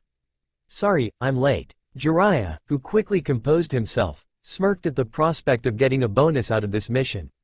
You finally came out of hiding, brat. It's time to come back home. Naruto ignored Jiraiya, though, his eyes darkened a bit, before looking over his shoulder, again. Go help the rest. I'll take care of him. The commanding tone of his voice sent chills down their bodies. Kakashi only replied with a nod before vanishing towards his team's location. Naruto, who had his eyes on Jiraiya, again, pointed a single finger towards him. Lightning sparks materialized on the tip of his indicator. Prepare yourself. Raiden. Byakurai. Zwap. A single lightning current shoot out of his fingertip. It missed Jiraiya's face for a few centimeters before it completely pierced three scorched threes behind the man who had his eyes widened in shock. T2F fast. I didn't even see it. And the power it held would undoubtedly kill me. This time, it will be different. Jiraiya's eyes would have popped out of shock, as he heard the voice behind his ears, if not for a single overpowered kick on his back that sent him many meters forward. The Sannin used the momentum and flipped to balance his body to land correctly on the ground. He locked eyes with his pupil's son, trying to analyze what was happening. Pure speed, pure strength. What the hell? His chest bulged, as he went through some hand seals before he let loose a massive stream of flames from his mouth. He had to gain some time to come up with a plan. This Naruto was different from the one he knew. This one wasn't brash or the loudmouth he came to know. He held the eyes of whom has seen death before his very eyes. The eyes of a true shinobi. The very same eyes of the only man he has always feared. Sanshuo no Hanzo. Kaden. Karyudan. Naruto raised an eyebrow at the technique. His mind instantly clicked on what this traitor was trying to do. But he wouldn't give none of that. Instead, he was grateful that he could finally try it in a real battle. His hands formed a single hand seal while inhaling a good amount of air. The massive accumulated amount of chakra was not missed by Jiraiya. Naruto opened his mouth, breathing a huge gust of wind. A tornado immediately took shape before it clashed with the stream of fire. A look of surprise and fear crossed Jiraiya's face as the tornado actually sent the fire stream backwards with the double amount of power, heat and speed. In contrast, Naruto was amused and marveled at the technique he developed. Taiden. Sumuji Otoshi, Typhoon Release, Tornado Drop. Jiraiya immediately jumped out of the way, cursing his raging emotions, but the look of fear that wasn't lost on his face turned even more prominent as he saw Naruto moving his right hand towards him, and not a second later, the tornado followed the physical and untold command without any restraints. He's controlling it? The Sannin went through a few hand seals, pushing a bit more chakra than the necessary before slamming his palms on the ground. A tall and thick wall of earth emerged from the ground, right in front of him. There was a booming sound as the ruthless typhoon clashed against the wall. Jiraiya couldn't believe at the amount of chakra he wasted so the wall wouldn't collapse like it was nothing. Doden. Doryuheki. He missed his enemy's smirk and the sound of clapping hands, fingers intertwined. Fool. Mokuton. Yanagi. Wood release. Tree columns. Wood beams erupted from the ground, reaching high into the sky. Not a second later it sprouted and turned back down towards Jiraiya, who had his vision blocked by the wall. Jiraiya widened his eyes as he finally took notice of the 100 beams coming from his blind spot. He cursed himself as he realized his enemy's plan and for underestimating the brat who he had, up until now, see him as nothing but a nuisance and the loudmouth from the time they met. It's time to get serious. A clone materialized on his side, both already going through some hand seals. Their chest noticeable bulged as the wood came close to him. Kage Bunshin no Jutsu. Kaden. Enmaku Reppu, fire release, flame screen gale. And huge flaming tornado came out of their mouths. It clashed against the wood beams and it didn't take too much time before it burned everything on its way. The sheer heat of that technique was felt by Naruto, who stopped his own jutsu after seeing that was useless trying to overcome those flames. It seems someone has been creating new techniques as well. Not bad. A grin, no, a maniacal grin was now splitting his face. His blood was starting to pump at the chance of a good battle as he saw, although with some surprise, Jiraiya's pose, his hands glowing and some features of his face already changing. Ooh, it seems he can still use that mode even after the summons break up the contract with him. Naruto could already feel the pressure in the atmosphere changing, foreign chakra sipping and flowing through Jiraiya's chakra coils. Red lines and toad features now more prominent and visible on his face. Brat, the playtime is over. I'll teach you a bit of humility and just then I'll bring you back. Naruto couldn't hide his glee anymore. He made a single hand seal and with a grunt, an invisible force sent the dust and everything around him away. The pressure around the area was almost unbearable as Naruto's chakra spiked dramatically and his muscles tensed. Kai. Seals all over his body blinked a few times, which didn't go unnoticed by Jiraiya, who had now his eyes narrowed, before it disappeared. He was wearing seals? And if what I saw was indeed correct, there was weight seals as well as chakra suppressions in the mist. His now enhanced sensory ability took a glimpse of Naruto's chakra and instantly his body shivered involuntarily at the amount he could feel. Nevertheless, he raised an eyebrow as 4 wood clones materialized out of the original body before vanishing towards a specific location. He could sense the 4 of them were standing in a square formation, and before he knew it, a large barrier erupted around them. The red color of it made him nod approvingly as he was considered by many, in Konoha, a seal master, and even him wasn't able to use such high level of Kekai Fuinjutsu. Needless to say, he was astounded that Naruto was able not just for using Fuinjutsu but that he could use at such level with just clones. Shisekyojin. He was broken out of his awe as he heard his opponent speak. Hope you can follow my steps. Jiraiya's eyes widened at the speed. His body shifted to the side almost involuntarily. His Senin Moto boosted his reaction and senses to the limit, but he was impressed nevertheless. He brought his arm up as Naruto thrust his fist on Jiraiya's direction and the latter had to grunt at the strength behind it. But not a second later, his arms were a blur as he was forced on defensive as a series of punches and kicks tried to overcome his guard. Dynamiku Akushion. Jiraiya knew if he didn't break the rhythm of his actions, he would be overwhelmed. HISB pure strength was leaving his arms numb. As he avoided another fist, he stomped the ground with such force that it cracked all around him. It made Naruto lose his balance, giving Jiraiya the opportunity he was waiting for, as he needed Senjutsu and Kaden chakra on his lungs, his mouth cavity already filled with oil. Jiminwari. Earth Splitter. Jiraiya let loose the oil and at the same time it ignited, creating a massive flame point-blank range at Naruto, who had his eyes widened for a second at the fast and well-executed techniques. Kaden. Dai Enden. Naruto didn't hesitate and immediately brought his arms in front of him, his fingers a blur of movement as he literally painted many seals with the use of his chakra on thin air, in less than a second. Just as the huge flame was about to engulf him, chakra-like vapor covered the flames, although with some strain, but effectively making it disappeared as a blue kanji that read fire suppression glowed in front of Naruto's hands. Jiraiya had his eyes widened at the ability he only heard tales of, the special ability of Mito Uzumaki. Fuka Hoin. What? Jiraiya's face was one of disbelief. Never in million years he thought he would see such ability. His pride as a seal master didn't believe he just saw this brat use it with such finesse as if it was a walk in the park. Pathetic. Letting your guard down for even a second while dancing. Fuka Hoin. Kai. The still glowing blue kanji let loose the flames it just sealed as Naruto formed a single hand seal, his cheeks bulging noticeably. Futon. Kami Oroshi. Jiraiya, who was a few meters away after witnessing such prowess with Fuinjutsu, had his jaws on the ground. The sheer size of the flaming vortex, that would make even Madara proud, was something he wasn't expecting. Well, he wasn't expecting Naruto using his own jutsu against him. He never knew Fuka Hoin could be used like that, but he guessed it was because he needed a scroll and Naruto didn't. Senpo. Jiraiya steeled his gaze. He went through many hand seals, needing a good chunk of his senjutsu chakra to his lunge before expelling a large amount of water from his mouth. It took shape of a dragon instantly as it roared to the skies before it lunged towards the vortex. Suiden.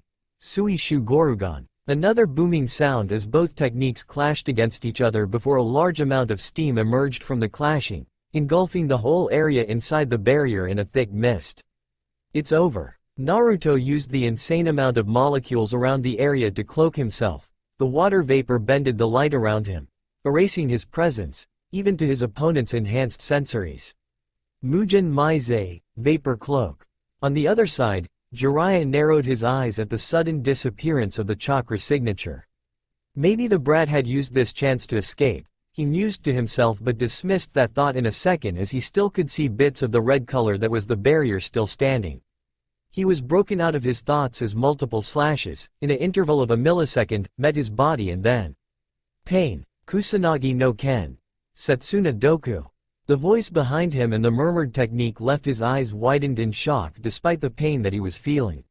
Shit, Kusanagi is filled with poison. And just as finished that train of thoughts, his body turned numb. Poison started to flow through the multiple cuts his body suffered in the previous technique. If it wasn't for his enhanced boost and durability that the Sage move gave him, he would be undoubtedly dead. He took notice of the barrier dispersing itself as the mist followed. Not a second later, he gazed over the figure still maintaining a safe distance, in front of him. He smirked, as he wasn't a Sannin for nothing. He used his remaining strength, kneading chakra on his right palm before slamming it on a scroll that he had borrowed from the toads. Even though it was a one-time use, he knew it was the right time. A plume of smoke engulfed his body to reappear at the location he had chosen in case he had to use it, not before snarling at the brat for giving him such a beating and humiliation. This is not over, remember that. Gyaku Kachiyose. Jiraiya missed the smirk that came over Naruto's features. He didn't even thought for a second why he had missed the chance to finish him off and just chalked it up to him being cocky, but that was all well.